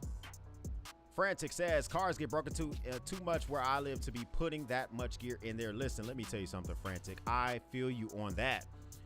There's some teenage punks broke into my mother-in-law's Mercedes in the backyard of this house. I have a camera. I have cameras all over the fucking place. I was literally awake making a bottle for at that time, my daughter was 2 months old. She's now about to be 5 months old. I get an alert, person detected in the backyard. I'm like, what the fuck? Is 2:05 in the morning. I pull it up. It's fucking some teenagers raffling through my mother-in-law's Mercedes. I just go outside. Literally, I go outside and all I do is literally come out there with the Mossberg 500 and just freaking put a round into the chamber. I don't know what human in America does not know the sound of a shotgun having a round put into the chamber. When they heard that, they immediately booktailed down the street, but they still put shit all over her shit. So I get it. I completely understand. But I still have the shit in there, man. And it's called because a thief is gonna be a thief. The Overland in an Overland vehicle. I just like to have a fixed blade Overland in an Overland vehicle. I see what you did there, sir. I see what you did there, man. in the vehicle just in case I do need to cut something. If I forget a knife, that rarely happens. Sir, you don't listen. You just like me. We ain't forget no fucking knives, but I get it because I don't have I don't have that big beast in my vehicle. So what I like to keep in mind is the Boker scalpel. I don't need a big ass knife like that, but if I do forget my knife, I think that Boker, this thing's only $41. It's D2 steel. If I forget my knife, which sometimes I do, if I go pick up my kids from daycare or go get my daughter from her elementary school, I may not have a knife in my pocket. This thing's only 41 bucks and it fits in so many more places in your vehicle. It's super small. And I think it's reasonably priced at $42. So, and it comes with a Kydex sheath. I keep it in the sheath. But that's all you really need to cut some shit. You don't need that big ass thing. But I do have, don't get it twisted. I got big ass knives in my EDC. They're just not right there in my armrest. But yeah, that thing lives in the top console. Right under that is going to be my Leatherman. This is a Leatherman Free P4. He's talked about that before. I know he likes to keep it in his pouch, and he has in the actual armrest as well. I like to keep a Leatherman nearby. Makes sense. I keep a Leatherman Raptor tool in my armrest though, which has been also a Leatherman skeleton and getting a ton of use. It's just really nice to have a multi-tool in emergency case scenarios. This thing is jam-packed with a bunch of different tools. I think the one that I use the most has got to be the pliers that are built in. Whether it's cutting zip ties or using the pliers in a pinch, this thing is great. And I love having a dedicated multi-tool. I fucking hate the sheaths with Leathermans. Every Leatherman comes with a sheath. The sheath immediately goes into file 13. You know that fucking round toilet thing that's in everyone's house? File 13 immediately. I'm just saying, I don't like the sheaths. In the 4Runner, this thing has come in on clutch so many times, especially when people need this tool. I can easily pull it out of the 4Runner. Right next to that is going to be the Big Idea Designs driver. I can't remember what this thing is called. The TI bit bar inline. Okay. Back in the day, we used to put in work on them car thieves. New generation nowadays. Listen, I was a stupid teenage punk, man. I was a stupid teenage punk. One thing that we used to do a lot, and you know what I'm saying, this is karma coming back, I guess, right? We used to literally, like, if you ever, a broken toilet, you know, toilets are made out of porcelain, right? So a broken toilet, we would take like the toilet lid of a broken toilet and we would put pieces of porcelain in our mouths underneath our tongues and get it wet a little bit. And if you throw a piece of porcelain at a car window, it will break the window. Don't ask me how I know. And it breaks it very quietly. So we were stupid punks. Okay, I get it. But I've used it several times. Okay, so the Big Idea Designs bit bar inline. I do have tools in my truck. I have like a big toolbox. It's more likely. The only thing I don't like about this redundancy is that the Leatherman Free P4 has a bit driver. And if you just buy the Leatherman bit bar, you have all the bits that you need, but you can have both. Why not? It has a flathead as well as a Phillips in there, and then it's a slotted. That's one thing I was listen. That's the only that I don't know why that irks me. The tool, the screwdriver is called a slotted. The actual screw is called a flathead. It just basically acts as a driver. I like that this thing is squared off, so that way it can just sit in the glove compartment and stay in its place. Up here on the front portion of the glove box is going to be my first aid kit. Thankfully, I haven't had to use this yet, but it outdoor first aid kit, weekend kit. That looks like a basic. I'm all about first aid kits. Different levels of first aid kits. I have 2 trauma kits in the back of my truck. One has a CPR mask. I have a tourniquet. I have stuff in there for sunken chest wounds, for the exit wound and the entry wound. We got stuff in there, all sorts of shit. And then we got an ouchie boo boo kit as well. It is an outdoor first aid weekend kit. If you don't have a first aid kit in your vehicle, you're doing it wrong. I think I got this thing at like Walgreens for like $10, and then it's just jam-packed with a bunch of bandages, burn. Sir, your freaking cup holder is humongous. You see that 40-ounce hydro in its cup holder? I am jealous. My cup holder cannot fit my hydro in there, my hydro flask, not that big one, to save my fucking life.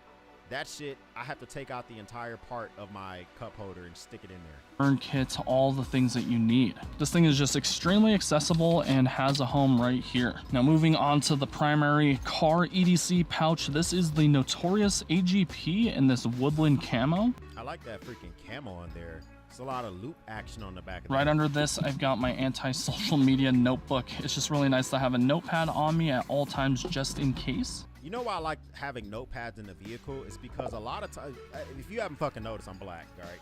I don't know if you guys noticed that. But if I ever have to do stuff that involves other people's vehicles, I'll leave a fucking note. So I went to, when my wife was in her last couple of months of pregnancy, we were at the hospital. We went up there for an appointment, and someone's tailgate was just open. Now, there's cameras in the parking lot. There's other people in the parking lot. I closed the tailgate of the vehicle. But I also pulled out my notepad, wrote a note, say, hey, I'm parked in the black truck right next to you. I closed your tailgate just in case someone wants to say a black guy with dreadlocks was fucking with your shit. And I put it on her windshield wiper. So I like leaving notes and shit like that. Okay, let's get inside this thing and show you what's up. So I've got an Awesome Hanks Hank. This thing has this green texture on it. And I like that one. Awesome Hanks has sent me some, full disclosure. They've sent me like 3 or 4 Hanks. They don't get carried a lot. They are useful, right? You know, I'm just saying. They are useful. The redneck prepper says, what? You're black, sir? I'm just saying.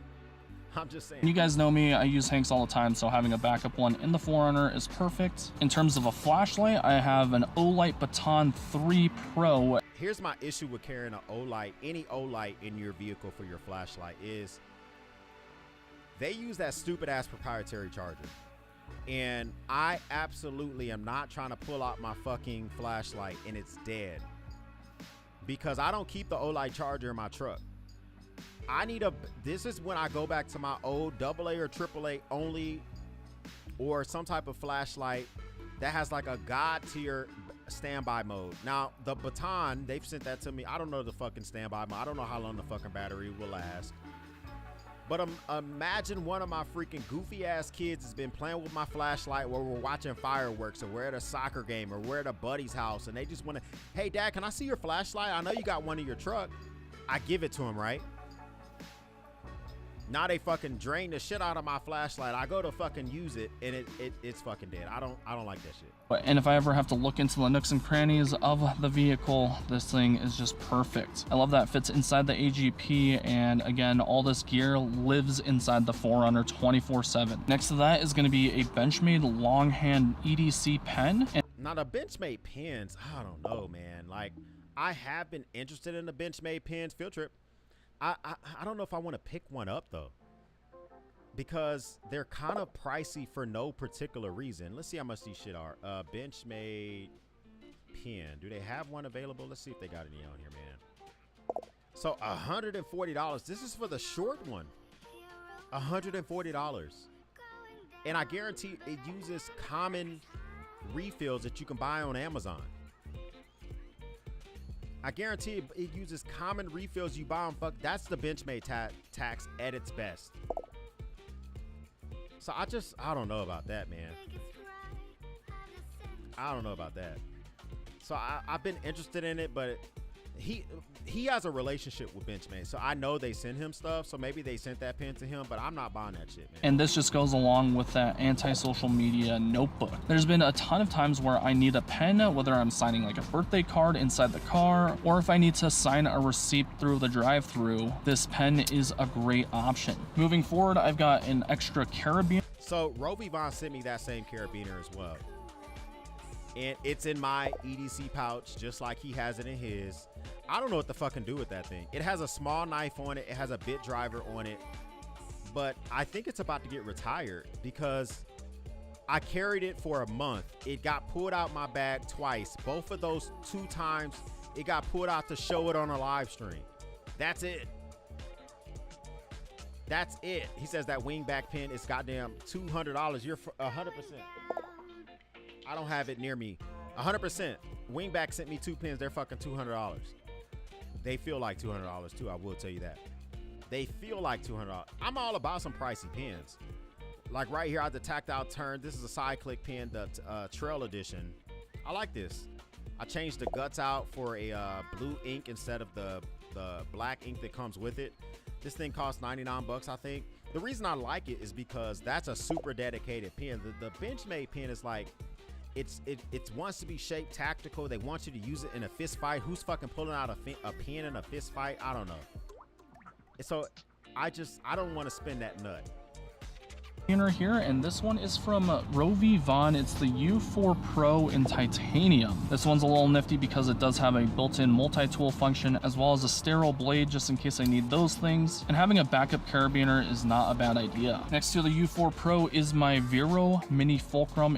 Now listen, okay, now the thing about this pry bar, it does have a bit driver and all that other shit, but here's another item that I've tried to force myself to carry, and it does not get pulled out of my fucking carry. I carried the Detonation Technology field trip. The Detonation Technology, I know I'm spelling this shit wrong. Technology, I think it's called a digging knife. Let's see. Where is it?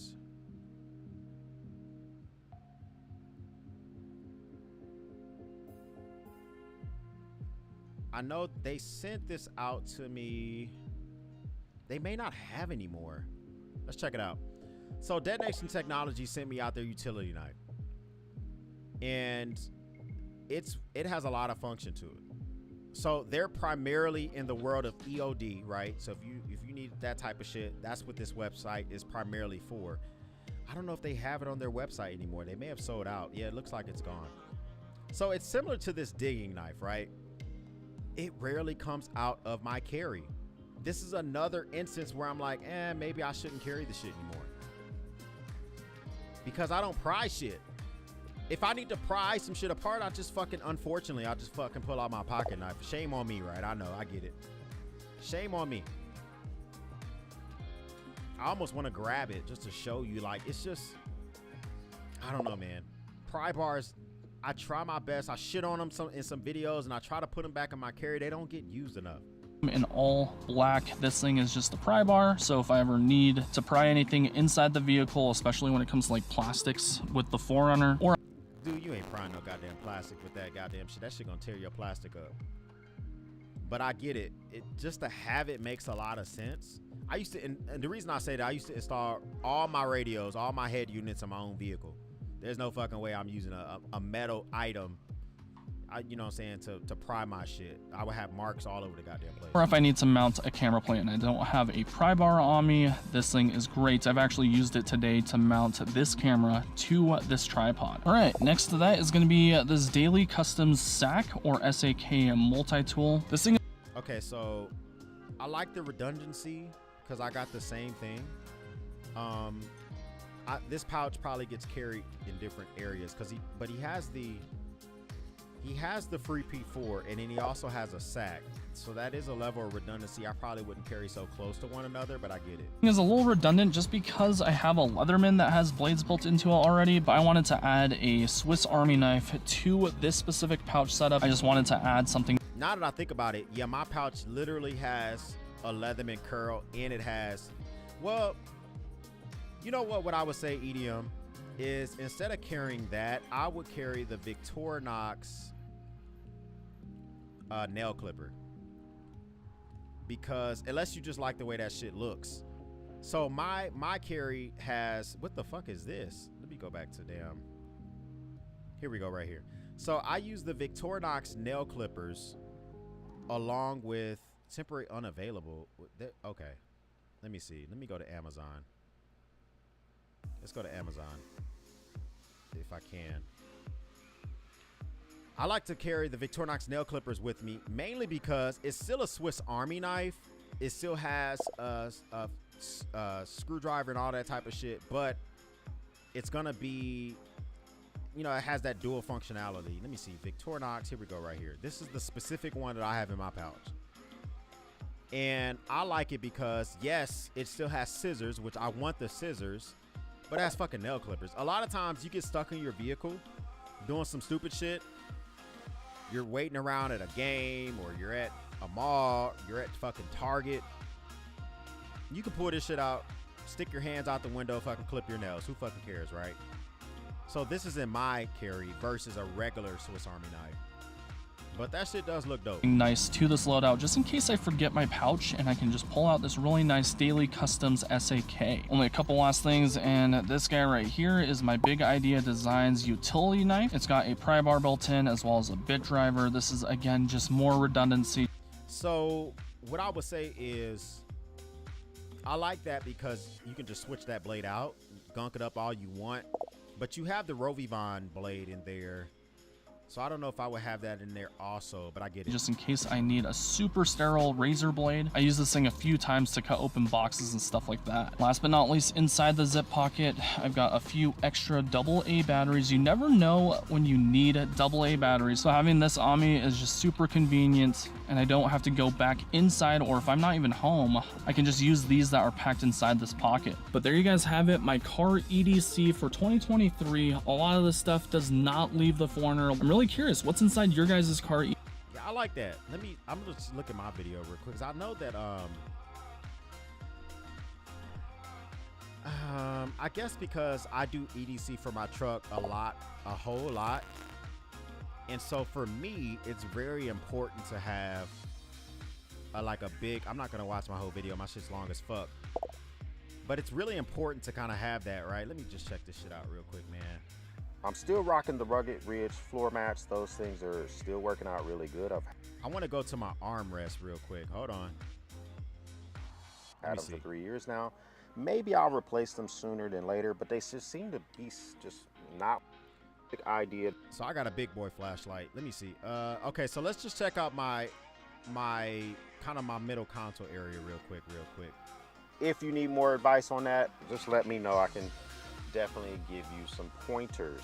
All right, now we are at the center console of my vehicle. I like to keep this area relatively clean as possible.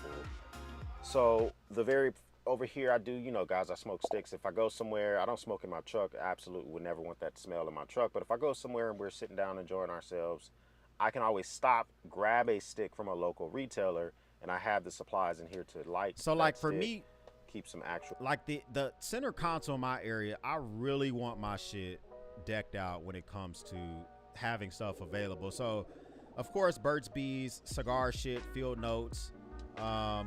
Also the Boker knife is something that I like to talk about as well. Just that small knife is just so freaking handy. Link man. is in the description down below. Below this is a hidden compartment. I just keep a little bit of Sauvage cologne. And my actual armrest, let's just look at that real quick, because it's, you know, it's a freaking journey when you got your EDC shit. Where it might be cold outside. Grab these, stick them in your pocket. Moving on to the armrest of my vehicle. I've been working on this thing for quite a while. Got this thing decked out basically how I want it. This will be forever a junk area. We'll just address this first. This is just extra cords, extra microfiber cloths, you know, charging things. So if I need to charge extra devices, this will never be completely clean. It would just always be extra random stuff in dad mode. I think that's just something I have to kind of get over. Starting with the lid, shout out to Built Right Industries. We have Built Right Industries throughout. So that's what I'm talking about, that tech panel, man. Now, they did send that out to me, but 100% that shit comes in so, oh, it's so fucking handy, man. Having that shit there just makes a lot of sense. The truck itself, one of the things here that I like a lot is their tech organizer. This tech organizer is pretty easy to install. I think I'll do a separate video on how to install this thing. You basically take... I still owe a video on that shit. 100%. Yeah, you guys can go check. I'm not gonna watch this video, but you can check that out, man. The video is long as fuck, but I have a ton of shit in my loadout when it comes to my actual EDC. A ton of shit in there. No shame in the game whatsoever. None whatsoever. Nice flashlight and mount. Nice loadout. Yeah, I appreciate that, man. My loadout has gone over a few iterations, right? I've done a few videos on this shit. It's not really my first rodeo about just kind of how I like my plan. My first video was 2 years ago, and I reorganized it a ton to where I kind of I utilize a lot of my truck to where I can still be dad, but I can also have all sorts of shit at the ready. Talking about the bed of my truck as well is and the last thing, the biggest thing is my truck is broken down in primary, secondary, tertiary. Primary is the items I can touch while I'm driving. So the section that we're in right now is called the primary section. If I can reach it while I'm driving, it's the primary section. If I can't reach it, if I have to get out my fucking vehicle to actually get into the back, it's the secondary, and then tertiary is the bed of my truck. Items, but not while my seatbelt is engaged. So first part, everything I showed you up there, I can get while my seatbelt is on. I can't get to any of this stuff while my seatbelt is on, but I do have kind of a Laplander saw, but this isn't the real Laplander. This is a big boy. I use this thing very rarely, but when I do use it, it comes in handy. Recently was at my mother-in-law's house and I had to take care of a branch over a bounce house. Pulled this thing out along with my axe, was able to knock that out. But you would really use this for tree limbs that are less than about 3 inches. Maybe it's on the front of the road. If you can use. So yeah, for me, you know, my shit's a little bit very, very targeted. Stoves, survival stoves, just in case I get stuck on the side of the road, all that type of shit. The bed of my truck has an entire cover. So earlier you guys were talking about thieves and shit. I have a tonneau cover which can take a sledgehammer. Now a thief is gonna be a fucking thief. Somebody wanted to get a bed in my truck, they're gonna get in there, but you're gonna have to put in some fucking work. Diamond back cover. I've done videos on this thing before. I'm gonna probably do more. Also from Built Right Industries, we do have their very large, this is their Molly pouch. All right, so over here I actually just keep a recovery strap just in case I need that to So for me personally, EDC for my truck is a fucking big thing. It's a big fucking deal. Want to be able to make sure that stuff is always taken care of. I need to do more into the EDC world of my vehicle because I fucking love talking about the things in there. If you want to check that out, man, y'all definitely go check that out. Matter of fact, go watch the shit after we get off this goddamn live, man. Y'all go check that shit out because you never know, man. Some goodness in there coming through with a 1999 super chat. He says, some motivation for the motivators. Keep going. X dope info tonight, man. I appreciate you sliding through once again. That goddamn formula money, man. You are freaking ace. I appreciate that.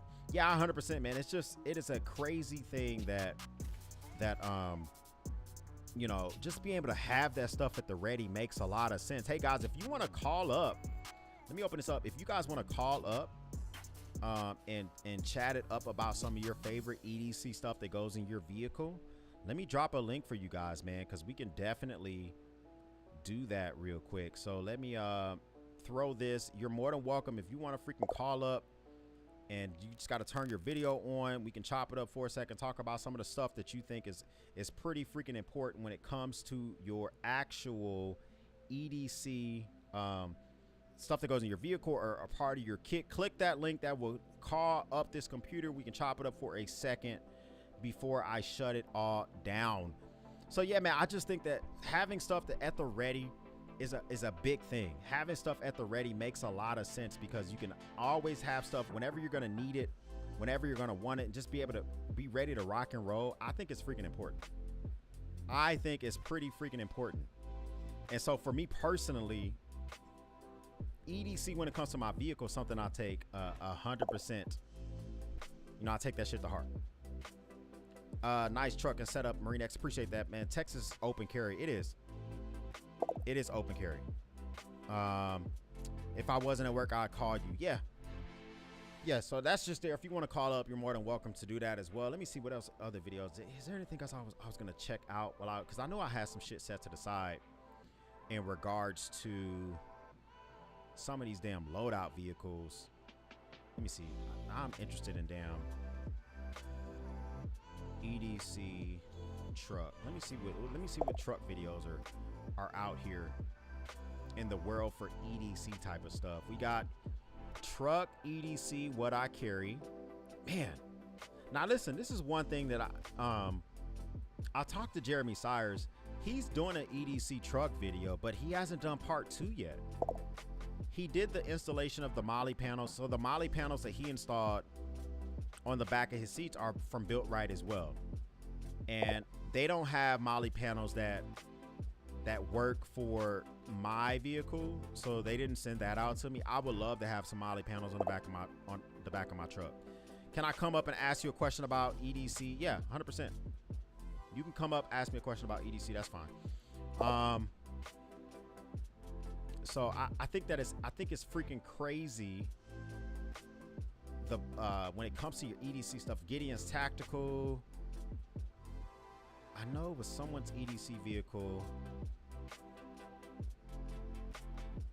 Yeah, we need more people to do EDC stuff when it comes to their actual vehicles themselves. What I always carry in my truck. Let me see what this is real quick, man. Oh, hey guys, welcome to the Sam 18 minutes. I don't know if I could do it. Workshop. This is Jason Samkovic today, and we're talking about what we carry in our truck. Okay, my EDC stuff, my everyday things for hunting, for regular use, for all that stuff. This is what we're carrying in this thing.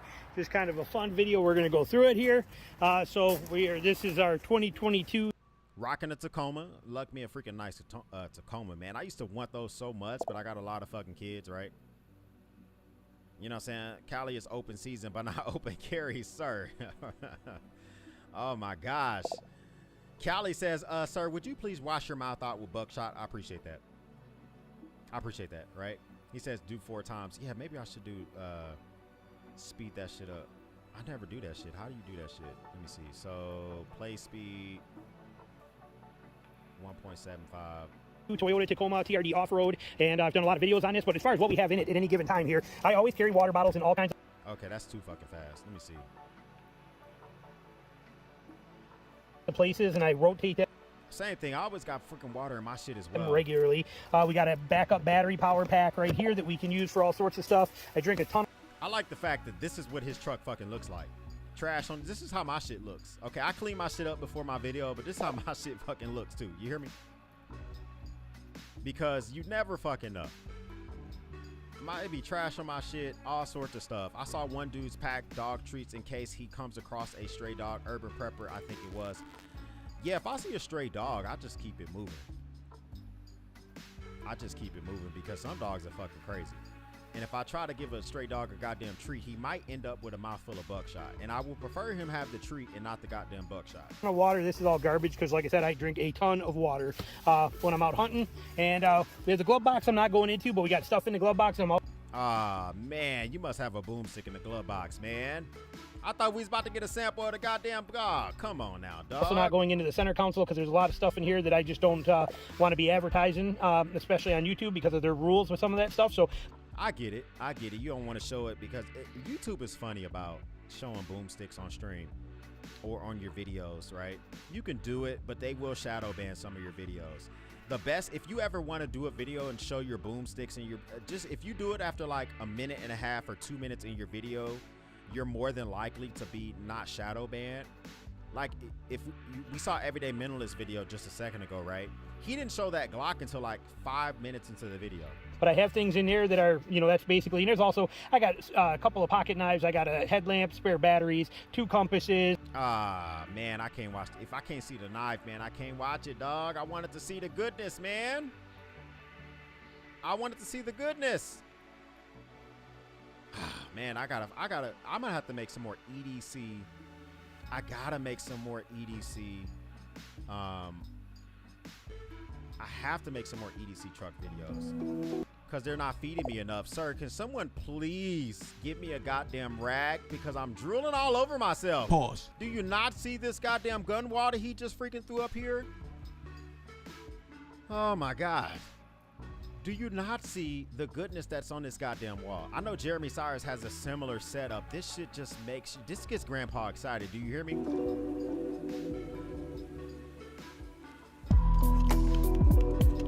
Oh my, okay, he's coming through it. You're a Canon guy, so I almost click off your fucking video. You know I'm Sony all day, every day.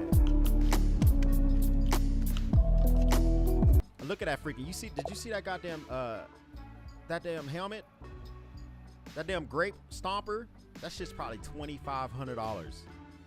I had a guy I sold a camera to recently. My camera was worth $1,800 bucks. He wanted to sell me his loadout, right? You know, lack of a better term, his helmet loadout. It was worth $3,500 bucks. He said, hey, we could trade the camera. You give me $500 bucks, I'll give you my helmet. I said, it's fucking dope. But no, I don't need that shit. I'm just saying. Okay, sir, I see you coming through with the goddamn YouTube equipment as well. I got the same shit here. I'm not using a cloud lifter, but I got the shit at the same desk, sir. I got a different audio interface, but I'm just saying. You got a teleprompter? Oh, this dude is fucking professional. That's why I don't have 90,000 subscribers, Gunman. I ain't got a teleprompter now. I got fucking cameras and shit. I'm not on your level. I guess I'm a fucking peasant still. I gotta get my shit together, man. I gotta get my shit together because apparently I ain't doing the shit right. Oh, there's a little bit of banding in this, man. Those lights aren't camera friendly, but look at that goddamn gun wall.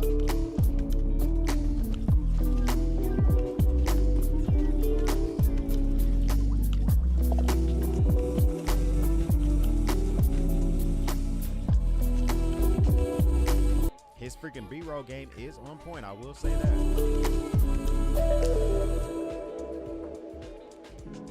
He has a lot of goddamn ammo cans down there. It makes sense, all those freaking boomsticks on the wall.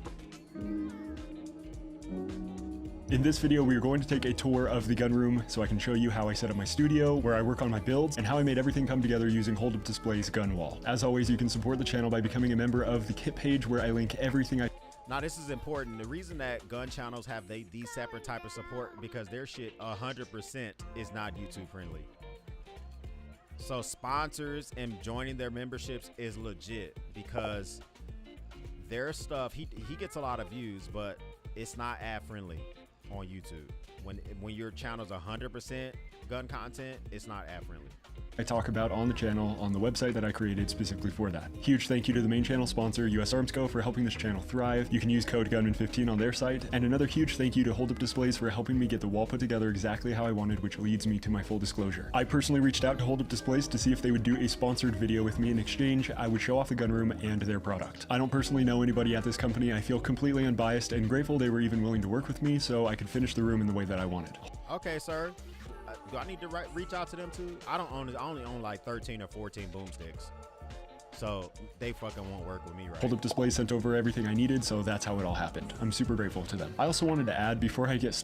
He says the audio is much louder. Yeah, each video has different audio levels, right? So I could turn myself up, but you know, we're just gonna rock started that anybody can do what I'm doing right now. I've been building this for years now with tons of investing in myself and hard work, but it's achievable for anybody if you're willing to put in the time. I would say the most important skill to have though is from a media production side. If you can understand how to control lighting and audio, you can make a similar style setup to this with much less upfront cost. But I mean, sir, let's just keep it real though. I have a YouTube studio.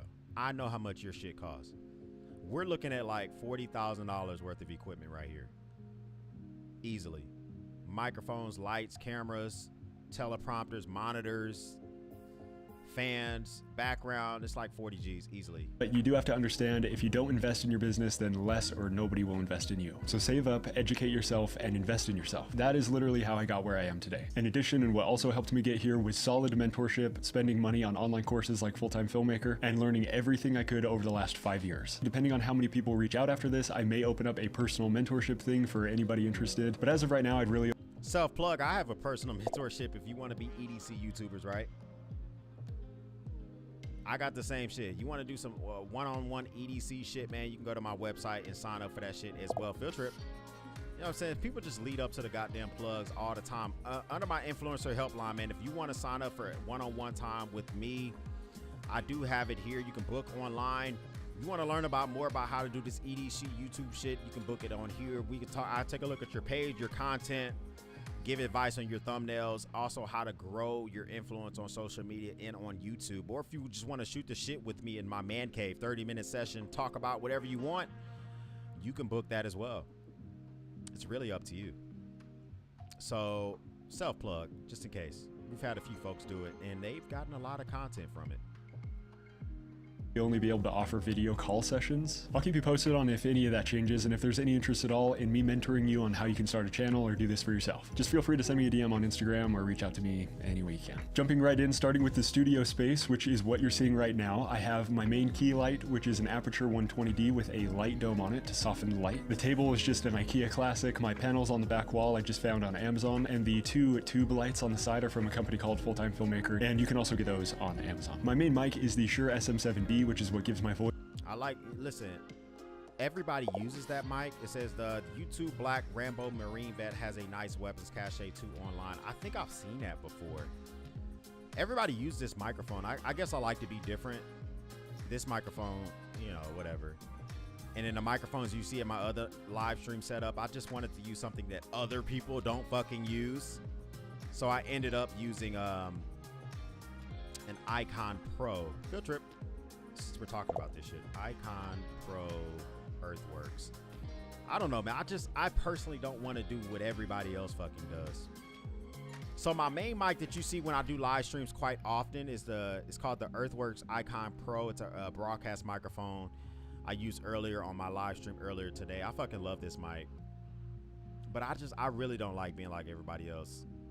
And once I started making money from YouTube, I started reinvesting them into my channel. And this is one of the first things I bought. I've owned this thing for well over a year and a half. So yeah, if you decide to do this shit, man, invest in yourself. Voice all the bass, and that plugs into a cloud lifter, and the lifter plugs into my Zoom F6 recorder. Then I film all of my talking heads on an R5 with a 35mm 1.4. So you got that R5? Come on now, dog. I mean, I'm saying come on down. Like his R5 is like a $4,000 camera. It's fucking icy. I get it. Field Trip. Man, I like talking about this shit too, man. So he has the R5. My main camera is a Sony FX3, which is what I do at my for the main filming at my channel. So this is the main camera I use for my YouTube videos. And my secondary camera, the camera that we're using right now, is a Sony FX30. So it just really depends on what you want to do to kind of freaking step your shit up. They both work. This camera here works just fine for live streams and videos and all that type of shit. But listen, I started YouTube with the most basic fucking camera ever. I used it today during my fucking live stream. I started YouTube with a Sony A5000. And I bought it for $250 from a fucking 16-year-old. His dad stood by while he sold the shit to me. So you don't need to have all the best shit ever if you want to start making content, man. And that's sitting on a Manfrotto tripod, which holds my teleprompter, which allows me to script everything. Tammy, thanks for stopping by. Thanks for being a goddamn member. He says, great live discussion, my brother from an Army vet. Appreciate you kicking the door in, man. Absolutely. And cut out all the fluff from my videos. My top-down setup is an R6 with a... This dude is not playing around, sir. Not playing around. 20mm, and I have everything attached using a Joby arm, and that all sits on a C-stand. It's pretty overkill for a YouTube setup, but I'm a professional videographer by trade. Oh, he's a professional videographer. He literally just said that, and so did Dark Tree. Okay, that makes sense. I use my cameras in a professional setting as well. I do commercials and shit, so I film in nightclubs and cheerleading and shit like that. But I don't really have time for that shit. so I had lots of the stuff already. And being a professional videographer, I understood it's important to invest in yourself if you want to create really good content. Moving on, we have my gunsmithing setup, which holds all of my tools, my vise, and everything I need to modify and build out the builds that you see on the channel. I will someday go over all the tools I recommend you get, but for now, I'm only... You're not playing around when it comes to your tools. That's another thing about my boomsticks. I have very, very basic tools. I have one drawer for my boomsticks. In that drawer lives all the tools and punches and multi-tools and scopes and lights and green lights and all that shit. He has a whole fucking toolbox. Only going to cover what I use the most. By far, my most helpful and used tool is my vise I purchased from a company called Real Avid. They make this thing specific. Real Avid is the same shit I buy my stuff from. Real Avid is what I use for my multi-tool and for what I use literally when I come through for anything else that might be, you know, for stuff that I have maintenance and stuff like that. We got Resilient Dad calling in as well. Let me pull him up real quick, man. Let me pull up Resilient Dad. Thanks for calling in. Let me see. I haven't even set this shit up for the chat, man. I hate myself. Hold on. Let me get this going real quick, man. So we got a Resilient Dad, man. Can you hear me? Yes, 5x5. Can you hear me? See me? Man, I can hear you loud and clear, man. I appreciate you calling in, man. How you living out there in Cali? Man, the Bay Area is where it's at, man. I can't complain. Yeah. Oh my God, man. Let me tell you something. I love the Bay Area, man. They sent me out there one time to Campbell, California, and I took the Cal train to San Francisco. Man, I love Campbell. I went to the Winchester Mansion and what you were doing over there in Campbell? You had to be at, yeah. They had me out there doing some work shit. They had me out there doing some work shit, man. So I was in Campbell for 2 weeks. I ended up going to San Fran and all that good stuff, man. Nice. So what's up, man? Nice. What you got on your mind? Oh, honestly, it was about like 15 minutes ago. We were talking about EDCs, and I remember, honestly, one of the videos that I revered that you made was EDC for your truck, for your wife, and then for you, right? Right.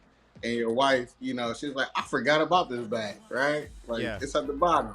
I'm going through the same thing, but I was like, you know what? Between the truck and the other cars and the sedan, I call it EDC Dan, right? I was like, all right, we need an EDC sedan. Yep. We need a bag for that, so you know where it's at, what you need to do if I'm not there, right? So do you put stuff in the wife's vehicle that she don't know about or what? No, everything that goes in the vehicle she knows about. If she remembers, I mean, hey, yeah. What type of stuff is in there? What type of stuff is in there? So first of all, we have a pediatric suture kit and everything, and then also we have the ouchie boo boo stuff. You know, that's like, you know, for our nanny too that we put in there though, like a whole suture kit. So we do the pediatric like the ties. So it's not fully sutured. Yeah, just the ties. If it really got to that. Yeah. Wow. You know what I mean with that one? Yeah. What other type just of in stuff? case. What other type of you got, like multi-tools, knives, fire extinguisher? What other type of stuff you rocking? So in her car, I have the most expensive the lift, so she can change the tire without having to crank it. You know, it just like it's hydraulic, right? Yep. So if I'm not there, she can easily, you know how to change the tire, you just got to get it up, right? So we have that. Yeah. So you definitely, listen, I appreciate the fact taking care of the missus first. Now, I'm not going to lie. I focused on my truck first. I got to sneak shit in Mrs. X vehicle, man, because sometimes she be tripping about she don't like that shit sometimes. Look, my wife hates clutter, you know, and somehow everything that I like is cluttered. Does she carry a pocket knife with her daily? Have you convinced her to do that? So she has her little favorite one, you know. Yeah, we maturated to the fact that you have to carry. In Cali, like, she was like, oh, bear spray, that's doing too much. Like, doing too much. And we finally, like, got to a common ground. I was like, you see why this is important? You see why this is important? So she has she got her whole situation. I'm not even going to explain it, but she's well in tune on what's going on. Yeah. Get ready to rock, right? She's an active, she's a trainer. Like, she's actively being trained, you know. Okay. Just keeping her things sharp, you know. And I'm like, This is what Mrs. X carries. Let me see if I can pull this up here real quick. Hold on, let me pull this up real quick, man. Okay. So can you see my screen? Can you see my, I don't can think you I see my might be. screen? I won't be able to see it. I can pull it up. Well, I got it up. Oh For, yeah. I got Okay. it up for chat. Yeah. And so I see basically, it. what Mrs. X has, she carries the Benchmade 945 Mini Osborne, and we did this on a live stream. Yeah. I was able to convince her to start carrying a pocket knife, and so this is what she carries. And I'm glad that she finally said yes to that shit. I'm so glad. Hey, no disrespect to the missus, but in my own life, it was all nice to have until you actually needed it. Exactly. You know. She mostly uses hers for opening up yeah. the core and boxes and stuff like that, but she got it just in case she needed it. Yeah, exactly. So I actually I shared the video. My wife and I was actually watching a video that you had where you were packing the bag and everything in your truck for the queen. Oh, You know, really? and it was dope for us to watch that because I was like, we're not the only ones out here. Exactly. With kids and everything, you know. Oh man, how many kids you got? I'm not gonna say that out here. Yeah. I got you. Well, you know I'm rocking 5, so it ain't no joke. You know what I'm saying? It's absolutely no joke, man. Yeah, I do appreciate you calling up. I appreciate the support and just coming out to the streams and all that good stuff, man. Every time I see you pop up on there, man, it just. Oh yeah, it's love. So what did you carry today? Do you have your? Remember what 2 lives ago? 2 lives ago, I was asking about the Kaisers, right? For a friend. Yep. I literally bought all the Kaisers that like my friend was looking for, right? So I bought the XL, the Sheepdog XL. Okay. Yep. Yeah, I bought because I was like, I'm not about to refer you to something that I don't actually own, and like, no. I bought the regular, right? And then I even got the mini, right? And man, these things, I'm not gonna lie, like they're pretty solid. Like they're pretty solid to like get into the game, you know. But they're pretty solid. But you can't. I got this body code, what's called Pochi, right? And it's cool. It's like a fancy knife, but you know, like I won't really actually use it all the time, you know. But yeah, it is what it is, you know. I got my own little lane with it. Can you carry the sheepdog in your pocket though? Can you carry the sheepdog in Cali? Since I bought the XL, that's the thing that I've been carrying, and it's crazy because I'm like I'm a real like dad. So when I go out, I'm wearing tech, Nike Tech, and all that. Sometimes it's a little slagging, like it's gonna weigh you down a little bit. But I'm not gonna lie, if I ever had to pull that thing out, hey.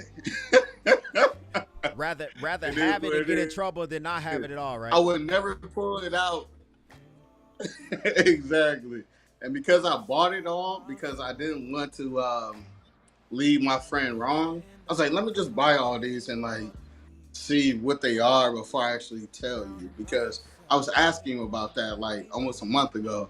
Like, let me just buy these, like all the Sheepdog series. Let me just buy them and see like what they are, And I'm not gonna lie, like, I don't know, with the steel and everything, like, I think they pretty decent. Like, for the price point, they pretty decent. That's just what I'm saying, I wasn't into it all the way at first, but now that I actually have them, I'm not gonna lie, like, I can waste money. I can waste way more money doing something else, No, that makes sense. And for the quality of the buck, I think it's worth it. If I wanted to go that route. I only own the Kaiser Bear, and I need to explore more of it. But I'm a fan of it, so it needs to get in the pocket more. I will tell you that 100%.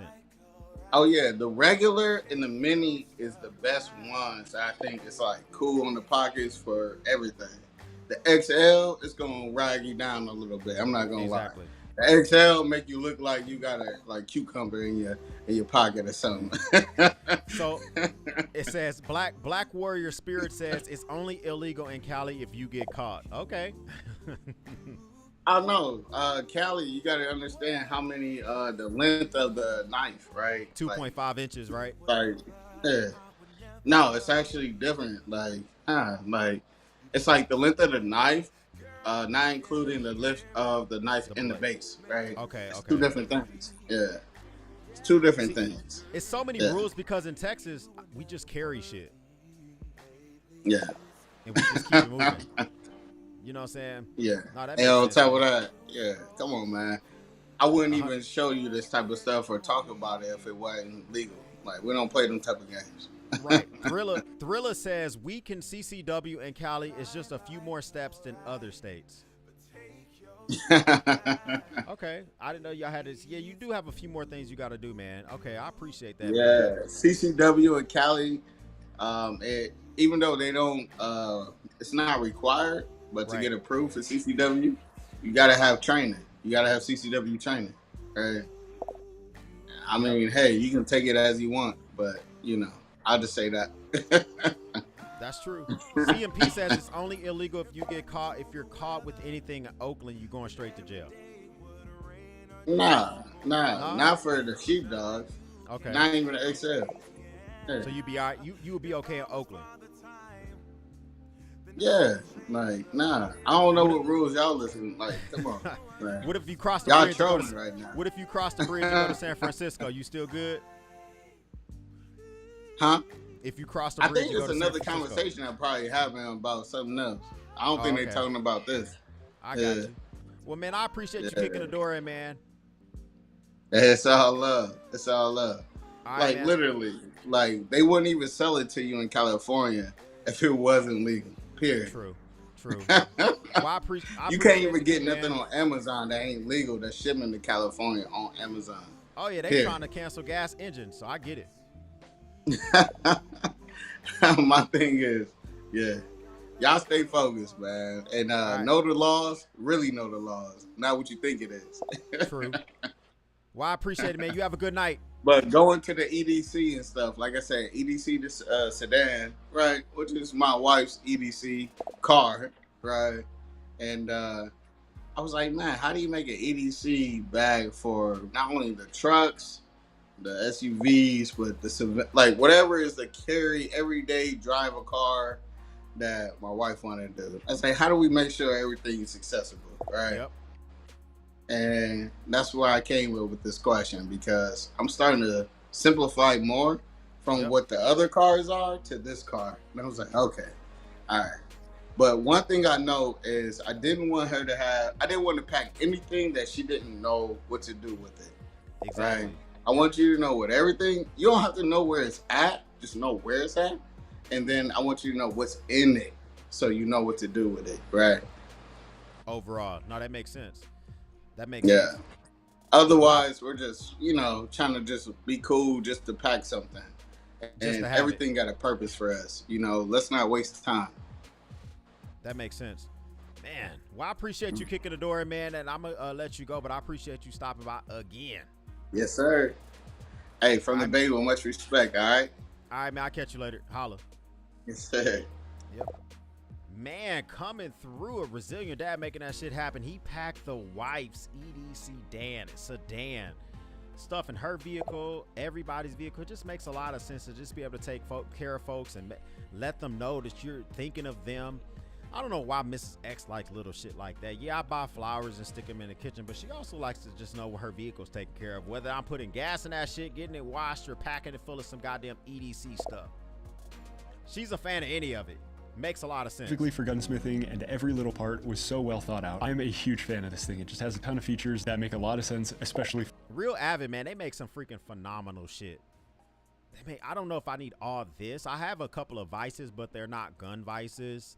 And shame on me, if I got to do some work on my boomsticks, I just stick it in my Craftsman vise with some microfiber cloth so I won't damage it, and then I just fucking work on it.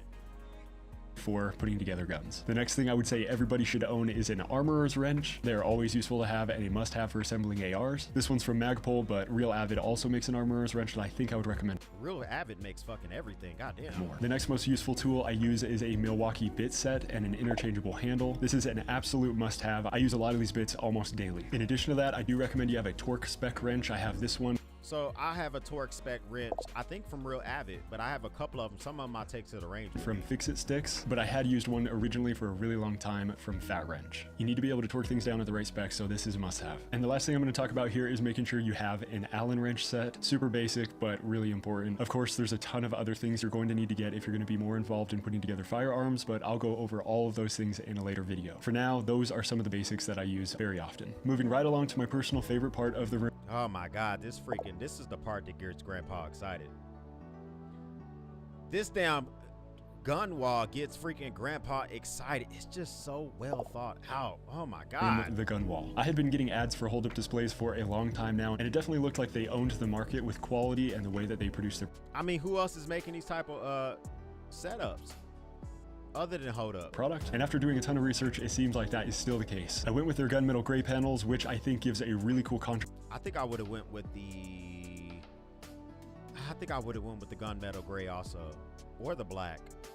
The walnut is, you gotta, if it doesn't match other things in your freaking man cave, it might be hard to match that shit Rest up. of the guns. And really how I put everything together was I just started throwing things on the wall how I thought would look good, and so far I absolutely love it. The install process was really simple overall. It comes with all these self-drilling screws so you don't have to pre-drill. And I kind of wish I would have seen you install it though. luckily for me, I was screwing into a wood slatted wall, so I really didn't even have to measure out stud space. I just did everything in 1 foot lengths. Even though I'm realizing now if I ever had to move the wall, which I hope I don't, I may have to drill new holes just depending on where the studs are. So I should have thought about that before, but I didn't. So maybe you should.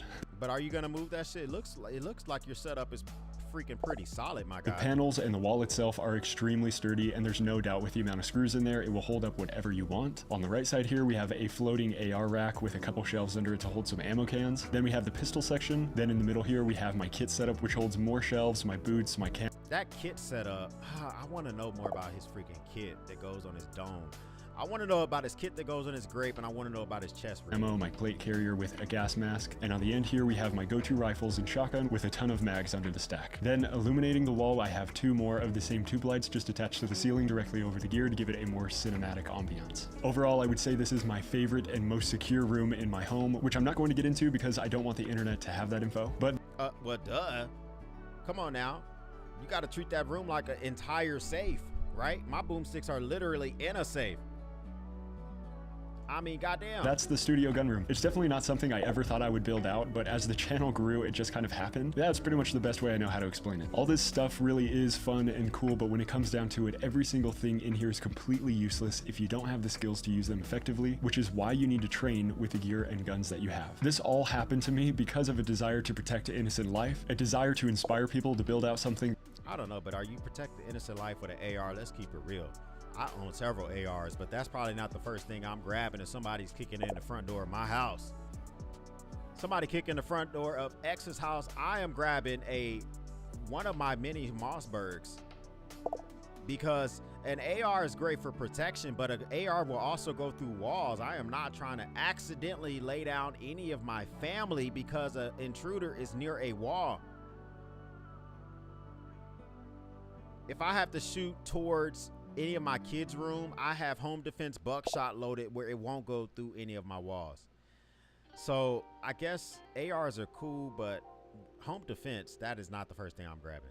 They will love so much that they'll want to train with it. And my hope in you watching my videos will result in more individuals willing to take on the responsibility of preserving life and liberty. Please. It just makes sense 100%. The geekiest guy is up on the mic. Let me get you up here in a second. Let me finish the rest of this video. Give me a second. Never forget, you are your own best defense. I'll see you in the next one. Man, I appreciate that video. Real smooth action on that, man. I just like that type of stuff, man. The geekiest guy, you got me up, man. Lima Charlie. Lima Charlie. What up, man? So, oh man, so it looks like, first off, you out in Hawaii right now. Where you at? Big Island, thank God. After that shit that happened on Maui, man. Yeah, it's been weird. But this is my loadout for the day. Okay, yep, tell me you know it. Tell me about it. Let's see, I got the flipper for the fun. I got the radio for the daily. Lately, I had some weirdos up in the program, so I had to add the dagger and start carrying the other scalpel because I don't want my good one to go up in an evidence locker for a period of time. Same thing goes with the Glock. Yep. I don't want to bring the good stuff and then have something be stuck for God knows how long. Still rocking the PD-36. What's the This is the crap. I forgot the name of it. Man. If you remember it, just throw it in chat after we get off. I'll text it in chat. Yeah, I'll hit it in chat, or I'll just DM you or something. Okay. But then I wanted to show you the difference between the Yojimbo, or no, I'm sorry, the Ronin 2 and the Yojumbo that I got. That's the size difference right there. Oh my god, how big is that? Because the Yojumbo is huge. It's big, man. I mean, think of it this full size Glock. Right. That's the Ronin, and then this is the Yojumbo. So you gotta get big mitts for that, you know. Yeah, and then agree with that. Light wise, I found a new something a little different. It's called the Phoenix E-Spark, and it actually does a nice little red light, and it does white light too, and it does low lumen mode, and then it's also the ultra mega backup USB-C charger too. So if you need to make one call, at least you got enough juice to rock that, and you're good. What is it called? The Phoenix what? The Phoenix E-Spark. Sorry, lighting. Okay. Yep. It's flat. It comes in handy, man. Like it's good. I just figured throw that at you. Okay. But yeah, thanks for having me on, man. Man, I appreciate that. Nice, simple loadout. Is that a ham radio? Yep, ham radio. It does digital, analog. If I have to, I have it connected to the Wi-Fi hotspot in the house too. So if the tower goes down, at least I can use the internet to get broadcasts out. And then our group is the one that actually got some of the comms set up for the Maui guys, since all of their towers burned down and everything. So at least the fire department and everything else got comms. I mean, hell, I even got a spare comm right there. Just the crappy Bell thing. It's always good to keep a couple of these $20 radios around, just in case you have to pass them out. You can always program them, tell people just stick to channel 1 and call it good. Makes sense. Wow, man, I appreciate the loadout, man. That looks good. Right on. I'll try and get a better photo and better lighting later. I'm in the weirdest yellow lighting right now, and of course the only good blanket I could find was yellow too, so it's meh. Okay. But right on, man. Thank you for having me on. All right, man. Well, I'll catch you later on, man. Appreciate it. Right on. You have a good night. Right. Bye-bye. You too. EDC Explain, man. You got me up. EDC Explain. You got me, Lima Charlie. EDC Explain. I hear you. You might not hear me. I hear you, buddy. What's up? What's up, man? So what you rocking? All right, so I'm at work right now, so if the phone rings and I disconnect, that's why. I do IT tech support, and if somebody calls me, I got to answer their call. But got it. For EDC, typically I started with my Streamlight. Streamlight wedge. Got it. Boker Kalashnikov. It's my favorite knife. That's assisted or auto? Trying not to get my work screen in the picture. Gotcha. So got that one. Boker Kalashnikov is my favorite knife, the automatics. And I've got the big boy right there. You got 3 folders on you today? No, that's just, these are in a drawer. Okay, gotcha. Those are my favorites. So I usually carry that knife, and then this is my fixed blade knife. Gotcha. Wow. So this is just some Strade. Let me see if I do this, it'll be better. Oh, that is not better. Anyways, so that's my Strade knife. Strade, that's SCHRADE, right? Yes, sir. Here, let me get some better lighting really quick. I work third shift, so I don't make it super bright in here. Got it. Fixed blade. Okay, that's not bad. Yeah, that's my fixed blade. And then, hold on. That's my carry, Springfield XDM. Okay. With the laser. And then if I need a backup carry, LCP. A backup carry. Wow. Okay. Not bad, man. Not bad. It's faster to switch to this than reload. I do carry a spare mag in my holster, but if it comes down to it. What state are you in? Indiana and Kentucky. Oh, okay. In between both. I'm on the border. Gotcha. So yeah, they're both they're okay with the carry. Yeah, and I have my license anyways. I used to work in a jail, so gotcha. It's all legal. And then Trayvax OG2. 2.0 for the wallet. Oh my God. I tried the Travax and I tried the Dango wallets. I just can't get down with them. I like them. They're super lightweight. I went from a folder to that. And then I EDC a water bottle, just the Iron Infidel ones. I can fold it around. Boom. Uh-huh. So you're ready to go. Just to have some water. But other than that, yeah, my firearms, my knife, my flashlight, and a comb for my beard. That's usually what I carry. Wow. Okay. And that's really it. Besides my bags, which I don't feel like grabbing, they're on my table. Yeah, that's normally just my EDC right there. Not bad. Not bad. Okay. Man, well, I appreciate you sharing that, man. That's a nice little loadout. I do carry, like the light videos I was showing you earlier. I've got some new O lights. I've got that. I've got them two are just different ones. But yeah, I plan on making new videos too, so more consistent content. Don't worry. Okay. Well, I look forward to it, man. I appreciate it again. All right. Peace out, buddy. Thank you. Thank you. Yep. Interesting. So he has the fixie. He has a couple of boomsticks. Man, oh man. Interesting. Huh. This seems like a dependable fixie, right? It's not like hitting you over the head. You live in Cleveland. I'm from Cleveland. I'm from East Cleveland. East 129th Street and Eddy Road is where I grew up. Yeah, that's freaking fantastic, man. That's some craziness. Oh man, you guys got, I like all these damn different ideas when it comes to the carries and stuff like that. It's a Shroud CHS 19, he says. Okay, let me look that specific one. Because oh, that's a pointer. I don't think it's this one. Yeah, I don't think it's this one.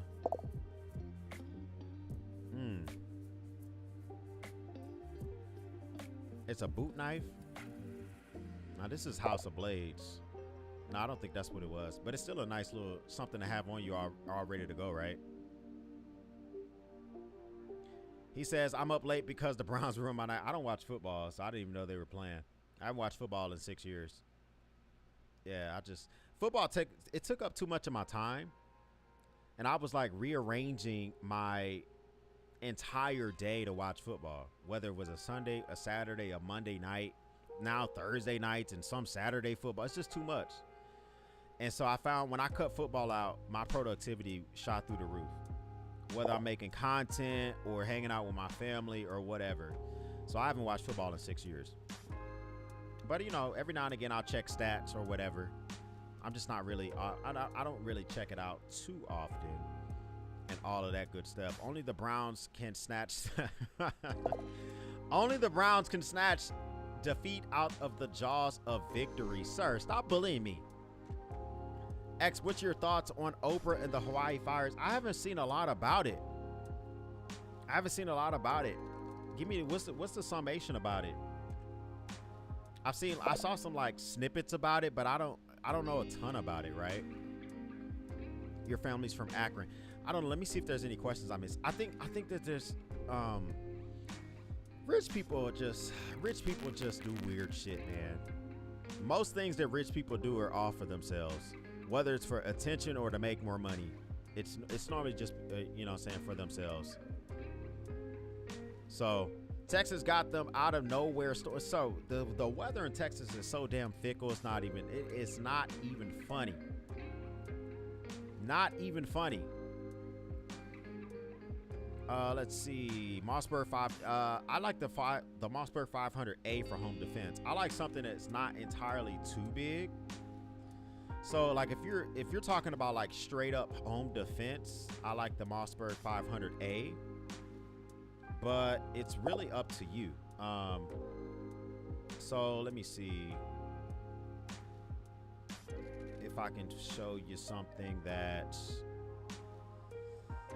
not my specific one, but just kind of I don't know. For me personally, I think that Mossberg, when it comes to home defense type of stuff, you don't need a bird gun or anything like that.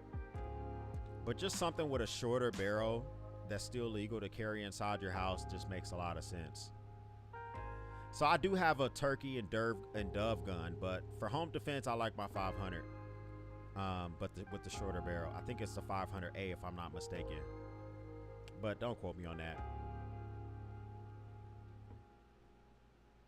$140, damn, better shoot some bullets out for that pen. That's what I'm saying, man. It's just so freaking expensive. Let's see. Hey, Marine, love your channel. What do you listen to on your headphones during your lives? I have a small airsoft channel and I want to get into streaming soon. So in my ears, I'm listening to the music.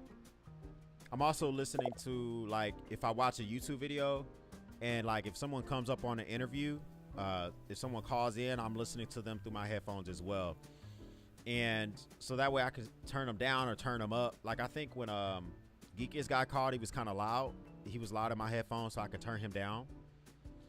And but then it just depends, because if someone has the mic close to their mouth, you got to be able to turn it down. Also, sometimes on my headphones, I'm listening to my own voice. But as long as no one tells me that my voice is staticky, I just turn my voice down. But if I needed to, I can turn my voice back up. And so it just depends on your audio interface. So for my audio interface for when I'm streaming, I use what's called a Motu M4. I have two different audio interfaces. So my main audio interface is called the Motu M4. And that's what I'm using right now. And this thing here, it plugs up into my computer and I can monitor my audio. And then at my, when you guys see me streaming on my man cave table, that's called a Mix Pre 3 Mark II. Mix Pre 3.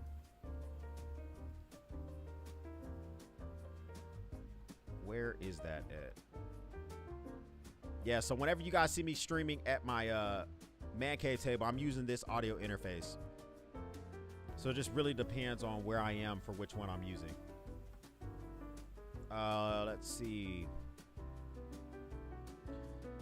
I keep a field surgeon kit in the car just in case. Yeah, I mean, the resilient dad was just talking about that, man. I never thought about that, right?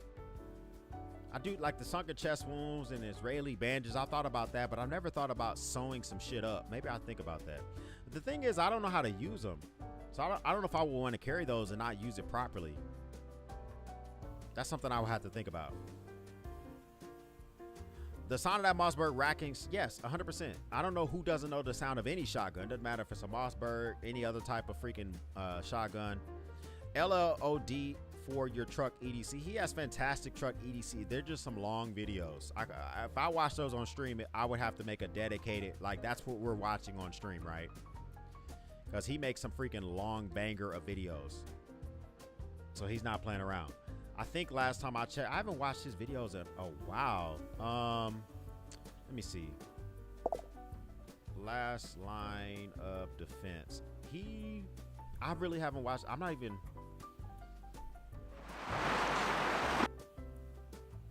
So.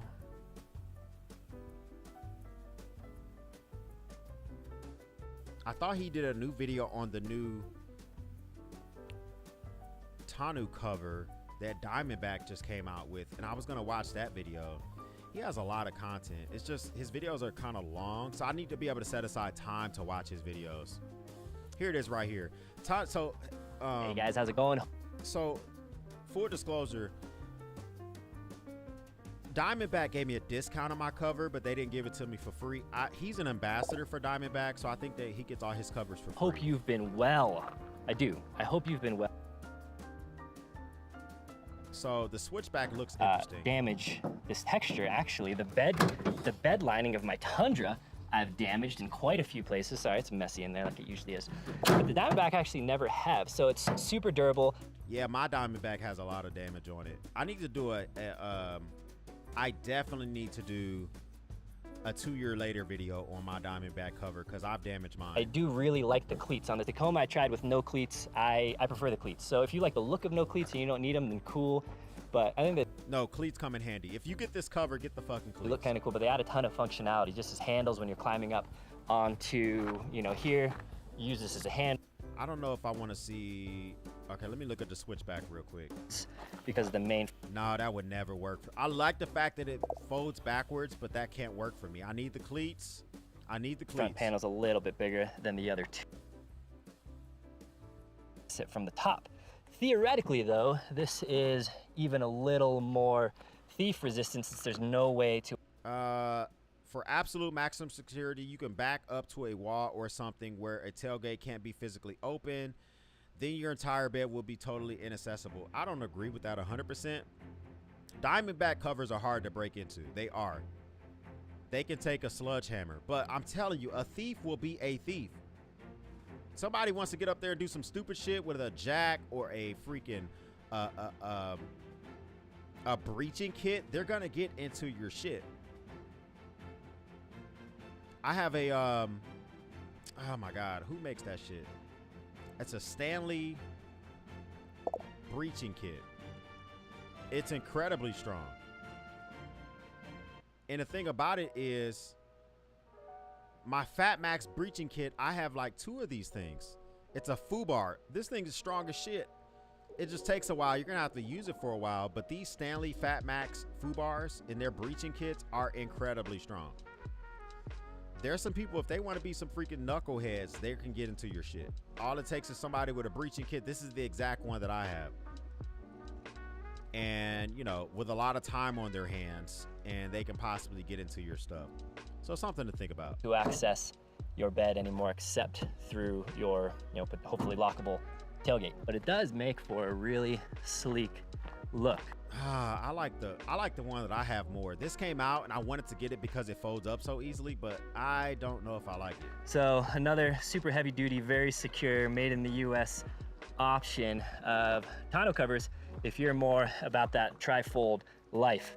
And again, just these 4 clamps in the front to take it on and off. I would say overall, as a whole system, this cover is actually easier to fully remove and fully put back on than the HD or the SE. It's HD is so fucking fire though. It's the one I have on my truck. Lighter, I don't know, I don't have specs about how much lighter it is than in a... So, but the truck where HD, yeah, my HD, it definitely weighs 120, it makes sense. The HD is definitely 125 pounds. Equivalent HD or SE, but easy enough for me to put on and off by myself, and it's just one piece. So you fold it up, take the 4 bolts off, lift the whole thing off, and you're good to go. That should only take a few minutes. So if you need to completely remove it, it's very easy with this cover, more so than the previous one. Okay, that makes sense. Yeah, it's nice, but I don't think it's for me. Let's see, suture kit for the farm store. You can practice on a chunk of hog with the skin on it. That makes sense. I do put down hogs, and you could do a lot of practicing with medical stuff when it comes to a hog. Like 100%. My boy got the Honda CBR jacked out of the back of his truck. They broke into the car. He snugged up to and moved up, took his shit, then moved the shitty car back. Tweakers be tweaking. Like I say, man, a thief is gonna be a thief. And as much as we might want to try to keep them from going in there, it's just hard to do. I can't believe I forgot the damn name of it. Can tell you the absolute. Yeah, I'm all about little scalpels. I don't know what it is about me and little scalpel blades. Like that Boker scalpel that I showed you guys earlier. I fucking love that thing. It just lives in my truck though.